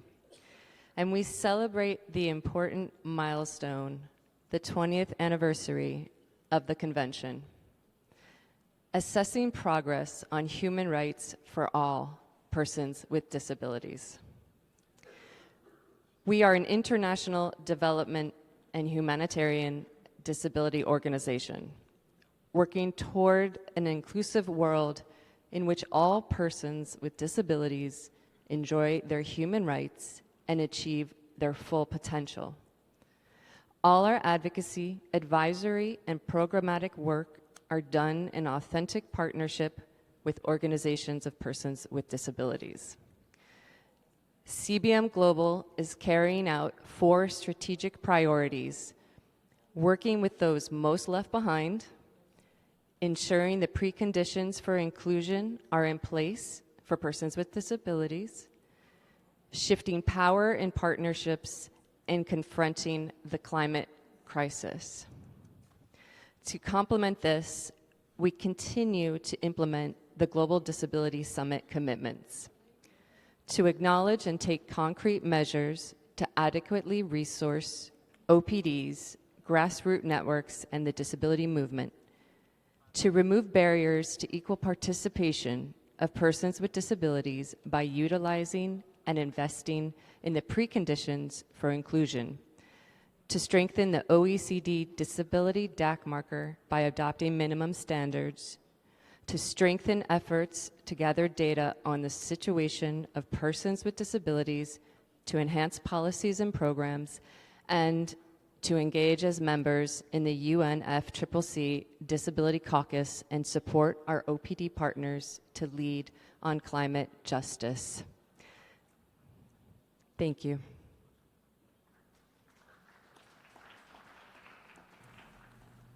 I thank you for the statement. And may I now invite Parliamentary Secretary to the Secretaries of State for Labor, for Seniors, and for Children and Youth, and to the Minister of Jobs and Families, Persons with Disabilities of Canada to make the statement.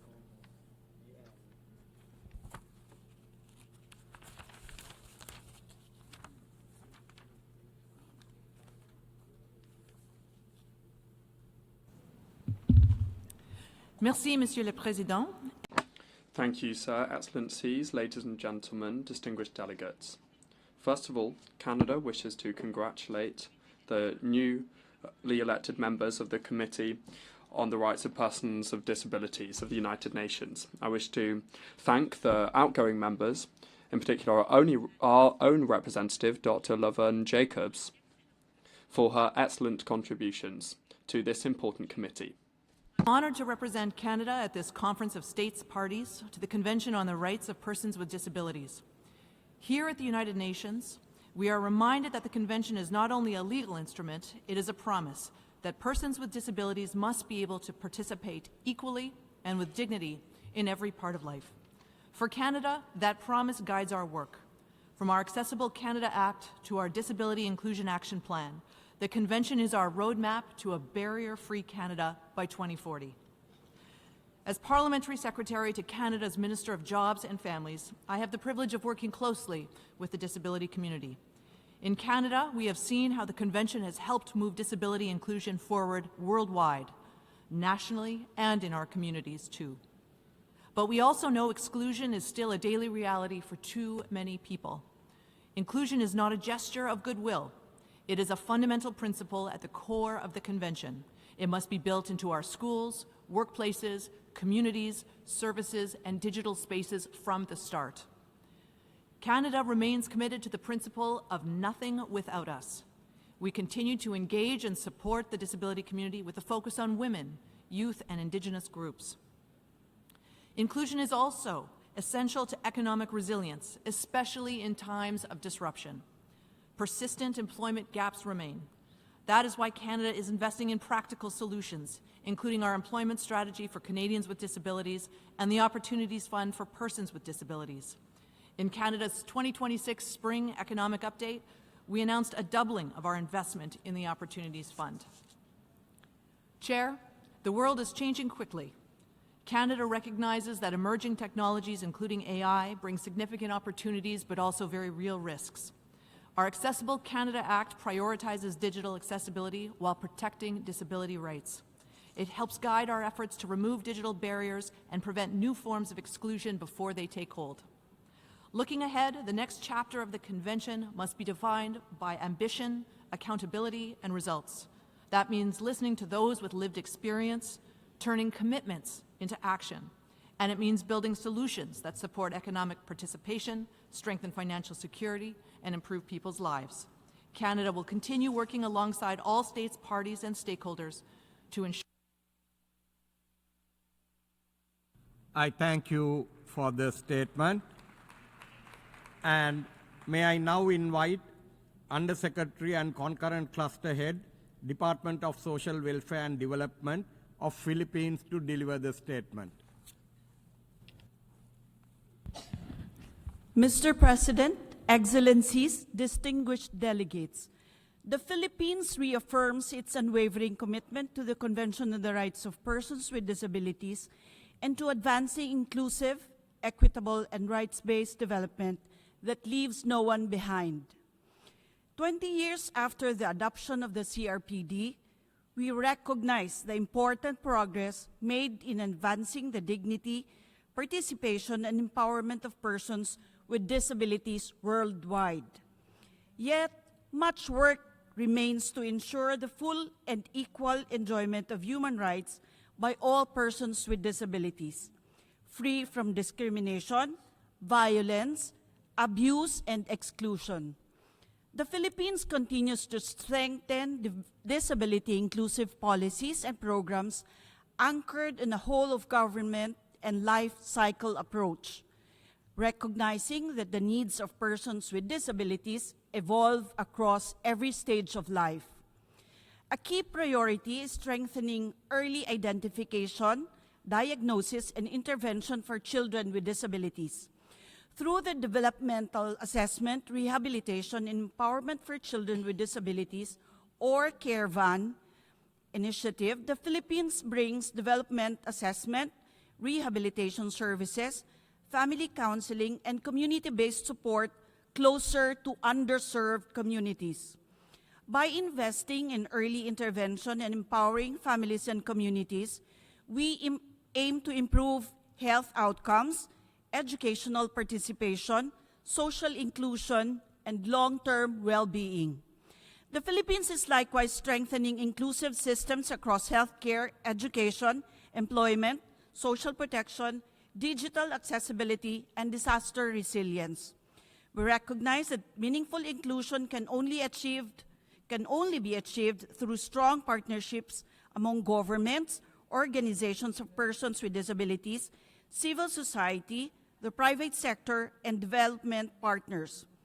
We further affirm that persons with disabilities must not only be consulted, but empowered to lead and participate fully in governance, policymaking, and public life, consistent with the principle of nothing about us without us. As we move forward amid evolving global challenges, the Philippines remains committed to working with all states parties to build societies where every person with disability can live with dignity, opportunity, and full participation. Thank you and mabuhay. I thank you for the statement, and may I now invite His Excellency Ambassador, Permanent Representative of Austria, to deliver the statement on behalf of Committee on Victim Assistance of the Anti-Personnel Mind Ban Convention. You have the floor. Mr. President, distinguished delegates, Austria aligns itself with the statement to be delivered on behalf of the EU. As we mark 20 years since the adoption of the Convention, Austria remains dedicated to its full implementation through our National Action Plan on Disability. Our second National Action Plan, which covers the period 2022 to 2030, contains 288 aligned objectives and 375 concrete measures aimed at improving the lives of persons with disabilities in Austria. In this regard, organizations of persons with disabilities and civil society organizations continue to be essential partners in the continuous consultation processes. Strengthening disability rights in multilateral fora, as well as in our international partnerships, and humanitarian assistance remains another priority. Austria systematically incorporates persons with disabilities in the program design of official development assistance. In 2025, 16 projects of the Austrian Development Agency, totaling approximately 27 million euros, benefited people with disabilities. Together with civil society, Austria is planning a special emphasis on leaving no one behind in humanitarian action, disability inclusion in emergencies. Mr. President, a key priority for Austria is ensuring the sustainable impact of the measures taken to implement the CRPD. To this end, a scientific evaluation of our current National Action Plan has recently been commissioned. Mr. President, 2026 also marks the 20th anniversary of the introduction of the Austrian Disability Equality Law. Since this adoption, many people with disabilities have made use of conciliation procedure to reach out-of-court settlements, often resulting in the immediate removal of barriers and other forms of discrimination. Furthermore, in cases where no agreement is reached, the courts rule, thus ensuring that there is a legal remedy. Austria remains committed to the full implementation of the Convention and with persons for and with persons with disabilities, as well as the recommendations provided by the CRPD Committee in its concluding observations following. I thank you for the statement, and may I now invite Down Syndrome Australia to make the statement. Thank you, Chair, and distinguished guests and colleagues. My name is Shannon Kolak, and I'm here representing Down Syndrome Australia and the state and territory Down syndrome organisations around Australia. In Australia, the National Disability Insurance Scheme, or NDIS, was developed as a human rights-based system aimed at implementing Australia's obligations under the CRPD. The NDIS legislation aims to give effect to the CRPD, specifically supporting the rights of people with disability to live independently, be included in the community, and have choice and control over their lives.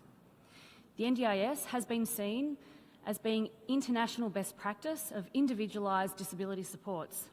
The Australian Government recently announced proposed changes to the NDIS that will allow the government to cap and cut supports and fundamentally change the nature of the scheme. There was no consultation with the disability community before these changes were announced. In a statement released on the 24th of April 2026, the Australian Disability Discrimination Commissioner acknowledged that the NDIS needed some structural reform, but stated that the human rights principles which underpin the creation of the NDIS must continue to shape its future. She said the original intent of the NDIS was that people with disability could be participating members of the community on an equal basis in areas of employment, education, housing and social participation, and this cannot be lost. The Commissioner then went on to say that there is a great deal of concern about the proposed reduction in social and community participation support in individual plans, and these are key supports for providing meaningful participation and inclusion within society. We are concerned that some of the proposed changes to the NDIS will have devastating consequences for people with disability and their families, as well as unintended financial consequences for the Australian Government. For example, a reduction in social and community participation funding will lead to increased levels of loneliness and social isolation for people with disability. This could place additional burden on the already stretched health and mental health system, as well as families who already provide substantial supports. We know some people with disability use this funding to help them access mainstream employment. A reduction in this support could see people with disability unable to work, therefore placing additional financial burden on our social security system. While we recognise the need for reform, the Australian Government must focus on the human rights of people with disability and the Government's implementation of the CRPD. Moving forward, we ask the Australian Government to retain the focus on individualised, reasonable and necessary supports that have made this scheme a world-leading disability support and don't put people with disability at risk with arbitrary cuts to their support. We insist the Australian Government protect the human rights of people with disability and ensure all obligations under the CRPD are embedded within our legislation and the delivery of the National Disability Insurance Scheme. Thank you for your time. I thank you for the statement, and I now invite Executive Director of the National Council of Persons with Disabilities of Costa Rica to make the statement. Señor Presidente. President, mainstreaming disability is more than informing, raising awareness among our collective social conscience. It's recognising rights, implementing commitments and recognising real rights and promoting an autonomous and independent life. Focusing on the challenge is empowering talent, capacities and the skills of each and every person with a disability. If we do it this way, we will be able to guide all efforts towards true participation and inclusion of persons in a situation of disability. We will prioritise people and engage in tangible affirmative actions and reasonable adjustments for a more inclusive environment. We must continue to work towards achieving full implementation in all of the actions that we undertake to ensure that they are structured and developed, taking account of the human diversity so that environments don't turn into barriers for excellence for people's day-to-day lives. When we talk about implementing the pillar of disability action, we are focusing on reducing the data that reflect that persons with disabilities have a 50% higher chance of living in poverty, of not being enrolled in education or the labour force. And this requires public policies and concrete actions that promote their true inclusion. Costa Rica urges for the drafting of public policies and inclusive programmes that ensure universal accessibility. In this regard, our country has made headway in citizen participation in building public policies that eradicate assistentionalism and promote inclusive employment. We must undertake sustainable and inclusive practices. It's essential to engage in universal design, to use reasonable adjustments and to engage in affirmative actions, to mainstream the rights focus and adopt anti-discrimination legislation with support policies to ensure full empowerment. And all of this will achieve better social development and empowerment in decision-making. Thank you very much. I thank you for the statement. And may I now invite His Excellency Assistant Chairman of the Human Rights Commission of Saudi Arabia to deliver the statement. سعادة الرئيس السيدات والسادة. Mr. President, Excellencies, may the peace and mercy of God be with you. This conference comes 20 years after the adoption of the Convention. It was a qualitative leap forward and true development in terms of the protection of the rights of persons with disabilities. This Convention is among the instruments meant to protect persons with disabilities. We have a 2023 code on persons with disabilities designed to implement the commitments under this convention. We also have the 2030 vision that allows persons with disabilities to participate in life and allows them to find a job. We have strengthened the national approach for the inclusion of persons with disabilities. We have a center that launches awareness-raising campaigns focusing on the human rights of persons with disabilities. We have also established a Center for Human Rights. We indeed have many initiatives in the context of that same vision for the empowerment of persons with disabilities, including programs, Moama compliance programs for the total inclusion of that group of persons and to improve their quality of life. And thanks to these measures, their inclusion has reached 14% in 2025 when it comes to their inclusion in employment. That is greater than the international average of 13%, and that is evidence of progress that has been made by my country.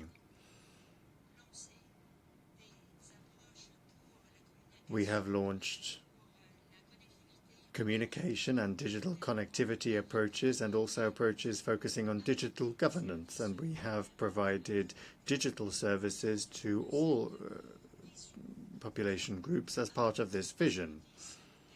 We have provided services for persons with disabilities. To conclude, we reiterate our commitment to this approach for persons with disabilities. Thank you.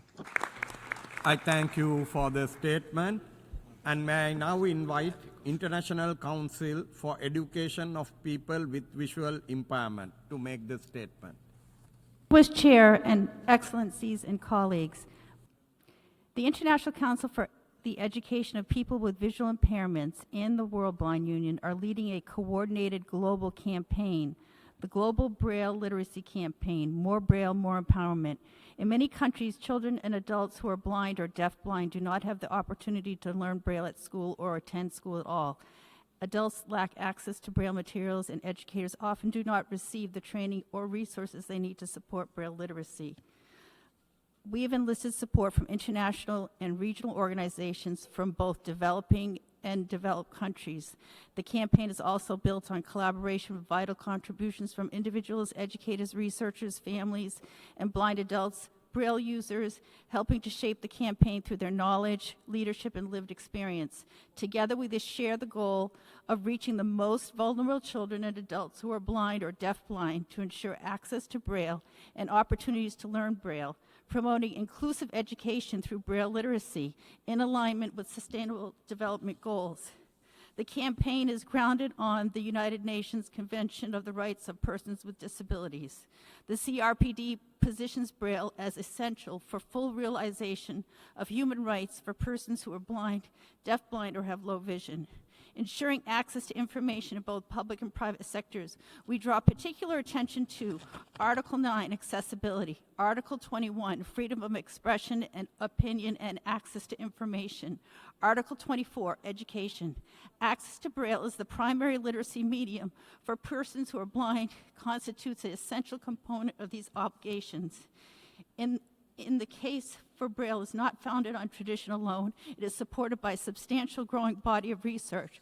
Research continually demonstrates that persons who are blind who acquire Braille literacy achieve significantly higher levels of educational attainment, greater rates of employment, and higher earnings than their peers who do not know Braille.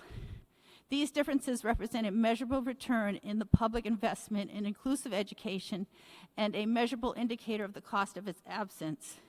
We, the undersigned, affirm that the following principles and call upon all states and institutions to recognize and uphold them. Every child who is blind has a right to learn Braille. Early access to Braille is essential. Braille and digital technologies are mutually reinforcing. Families should be comprehensively informed of the importance of Braille literacy and accorded a meaningful role in the planning and delivery of their child's education. We respectfully call upon governments, ministries of education, legislative bodies, and all relevant stakeholders to undertake enshrining Braille literacy within national education legislation, policy frameworks, in alignment with CRPD obligations. I thank you for the statement, and may I now invite Her Excellency, Assistant Foreign Minister for Human Rights Affairs of Kuwait to deliver the statement. سيد الرئيس أصحاب السعادة تؤكد دولة. Thank you, Mr. President. The State of Kuwait reiterates its commitment to protecting persons with disabilities because we are convinced that persons with disabilities are essential partners in development. We continue to develop our legislative and institutional system in alignment with the Convention and the SDGs. Law number 8 of 2010 on the rights of persons with disabilities constitutes the cornerstone of these efforts. It provides a comprehensive legislative framework that guarantees the rights of persons with disabilities in the areas of education, health, employment, social protection, and participation in society on an equal footing. In the area of access, my country has eliminated barriers and strengthened a conducive environment for accessibility for buildings and facilities. We are also launching programs in the area of rehabilitation, health and early intervention, as well as education and vocational training. This enhances the autonomy of persons with disabilities and their full inclusion in society. My country attaches the greatest importance to equal education for students with disabilities because we are convinced that education is the foundation of empowerment and of meaningful participation. My country has launched a 2025 Disability Guide. This is a national comprehensive reference document strengthening data and evidence-based planning and policy making. This makes it possible to develop services for persons with disabilities. In the area of economic empowerment, we have launched training and rehabilitation programs to ensure equality among all groups of population groups. We allow persons with disabilities and their organizations to participate in decision-making in accordance with the principles of the Convention. My country reiterates that digital transformation offers many opportunities for independence and the inclusion and participation of persons with disabilities. In conclusion, my country affirms that investing in the capacities of persons with disabilities is not merely an obligation.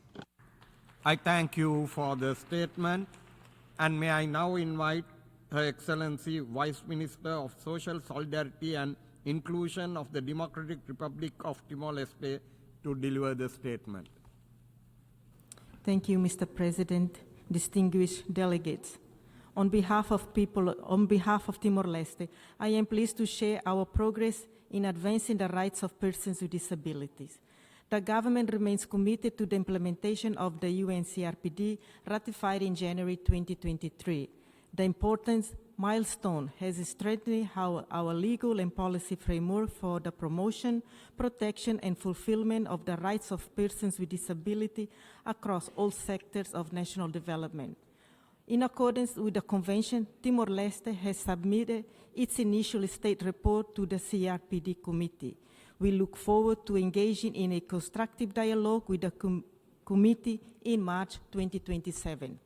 The government continues to prioritize the empowerment and inclusion of persons with disabilities through a range of policies and programs.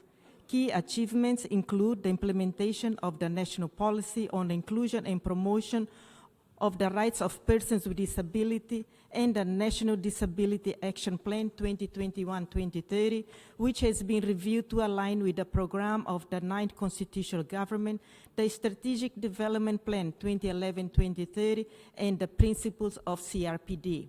Furthermore, the National Social Protection Strategy 2021-2030 provides a framework to support elders, children, and youth at risk, persons with disability, and vulnerable families. In 2026, Timor-Leste has introduced a disability inclusion budget marker to strengthening disability responsive planning and budgeting across government institutions. The government remains committed to providing financial assistance to persons with disability through a monthly social pension of $60, self-sustainable business initiatives, and support to social solidarity institutions working in the solidarity sector, in disability sector. We also support the participations of persons with disabilities through national celebrations on 4th of July and the International Day on 3rd of December. Progress has been made, but there are still some challenges that need to be addressed, such as increasing accessibility in public buildings, social and health services, inclusive education, job opportunities and vocational trainings, justice, transportation, sports and cultural activities, and strengthening disaggregated data. Timor-Leste will continue to work closely with UN member states, ASEAN partners, the Community of Portuguese-Speaking Countries, or CPLP, and development partners and civil societies organizations to advance inclusive social protection and build a society where every person can participate equally and with dignity, ensuring that no one is left behind. Thank you, Mr. President. I thank you for the statement, and may I now invite Her Excellency, Assistant Minister, Ministry for State, President, Defense and Security of Botswana to deliver the statement. Mr. President, I'm honored to share Botswana's journey from ascension to tangible action in advancing disability inclusion. As we mark 20 years of the Convention, Botswana joins the international community in celebrating progress and in renewing our commitment to the work that remains. President, 2025 marked a historic milestone with the enactment of the Persons with Disabilities Act, legislation specifically designed to domesticate the Convention into binding national law. This landmark act prohibits discrimination, guarantees reasonable accommodation, promotes accessibility, and places a clear duty on the state to ensure compliance. Botswana has moved from policy commitments to legally enforceable rights.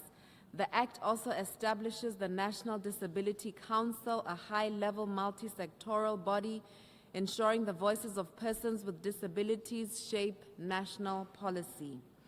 Guided by the principle of nothing about us without us, organizations of persons with disabilities are represented at every level of implementation. Beyond the Act, Mr. President, Botswana has pursued reforms across key sectors. A new Mental Health Act shift from a medical model to a human rights-based approach. The revised Employment Act prohibits disability-based discrimination and mandates reasonable accommodation in workplaces. Our inclusive education policy promotes equitable access for all learners, supported by specialized teachers, assistive devices, and accessible learning materials. Government also continues to strengthen disability gated data systems, expand assistive technologies, and implement social protection programs, including cash transfers, housing support, and free access to public health services, particularly for those in remote and rural communities. Botswana further recognizes that women and girls with disabilities face multiple and intersecting forms of discrimination and continues to mainstream disability considerations within programs addressing gender equality, economic empowerment, and protection from violence. We're also integrating disability inclusion into disaster risk reduction and emergency preparedness frameworks so that no one is left in times of crises.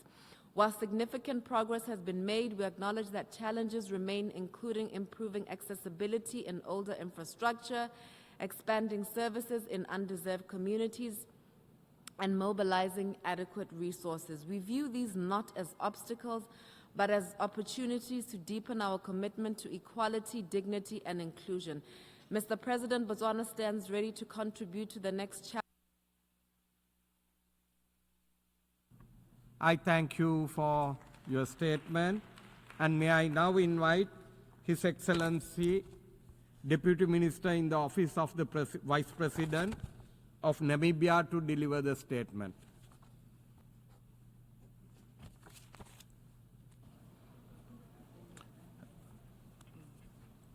Mr. President, distinguished delegates, at the onset, Namibia welcomes the holding of this significant 90th session of the Conference of the State Parties on the Convention of the Rights of Persons with Disability.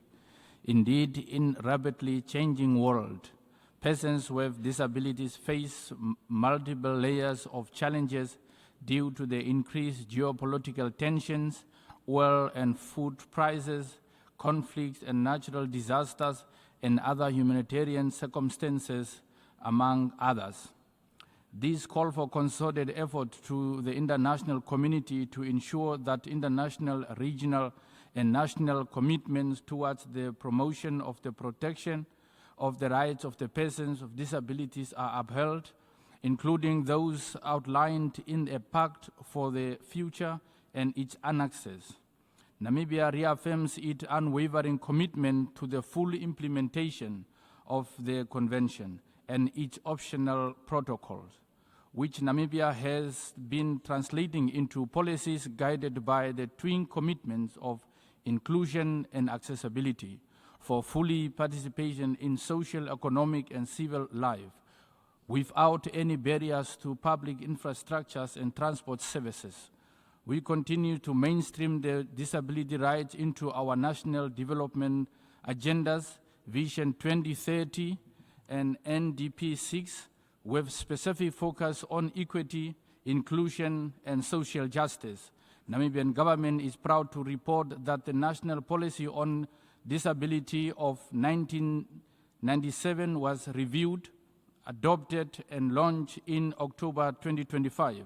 That promotes the social and human rights approach, protection to the people in marginalized situations, encourages inclusion in education, employment, healthcare, and public service.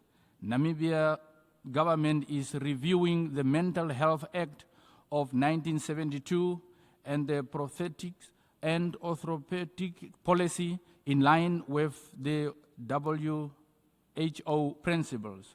Namibia continues to work with UN agencies and has produced a report on direct cost of persons with disabilities to families in Namibia, launched in October 2025.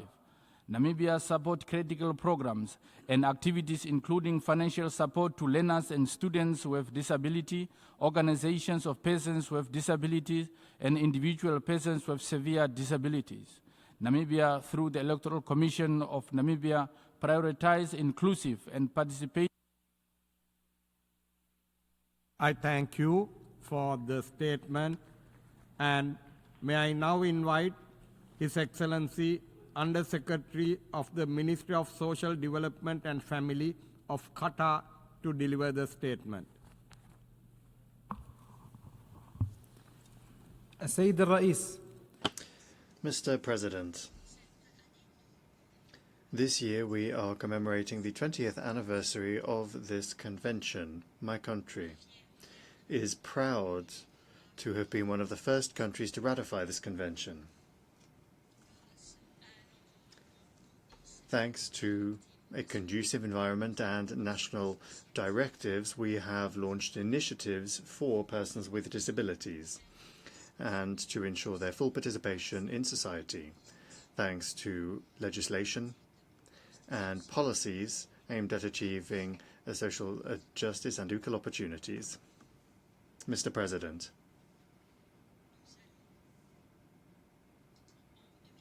in 2028, we shall host the Conference on Persons with Disabilities.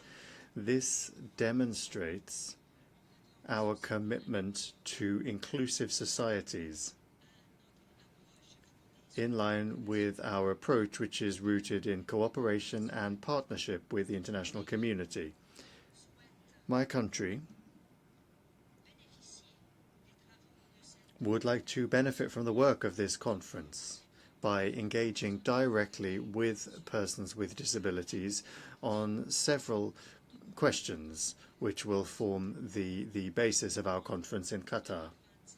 In 2025, that was a milestone for my country when it comes to the strengthening of human rights. Under the leadership of the Emir of Qatar, we launched the law number 22 of that country on persons with of that year, on persons with disabilities. That law creates a comprehensive system on employment, healthcare, work, and other services. Thanks to this directive, a national strategy was launched 2025 to 2030 with the slogan of from care to empowerment for a society that empowers persons with disabilities. Mr. President, we hosted the second conference on social development last year. That was an opportunity to demonstrate our international solidarity and our support for the rights of persons with disabilities. The political declaration of that conference strengthens inclusive societies for all, including with a focus on the inclusion of persons with disabilities. To conclude, the inclusion of persons with disabilities is not just a moral commitment, but a genuine investment for more inclusive societies, and we reiterate our firm commitment in this area. Thank you. I thank you for the statement, and may I now invite Director for Equality and Non-Discrimination, DG Justice and Consumers, EU Commission of European Union, on behalf of the European Union and its member states, to deliver the statement for 5 minutes. On behalf of the European Union and its member states, as we mark the 20th anniversary of the UN Convention on the Rights of Persons with Disabilities, the European Union reaffirms its strong and long-standing commitment to its full and effective implementation, as well as support to the work of the United Nations, including the implementation of the UN Disability Inclusion Strategy.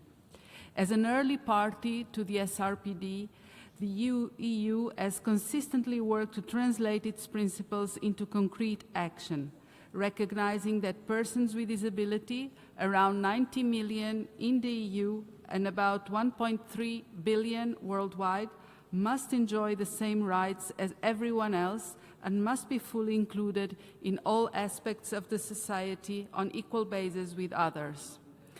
Through the European Strategy for the Rights of Persons with Disabilities 2021-2030, the EU has made important progress in improving accessibility of products and services, advancing on independent living, and strengthening participation and mobility of persons with disabilities on an equal basis with others, as well as working towards the implementation of the European Disability Card and the European Parking Card for persons with disabilities.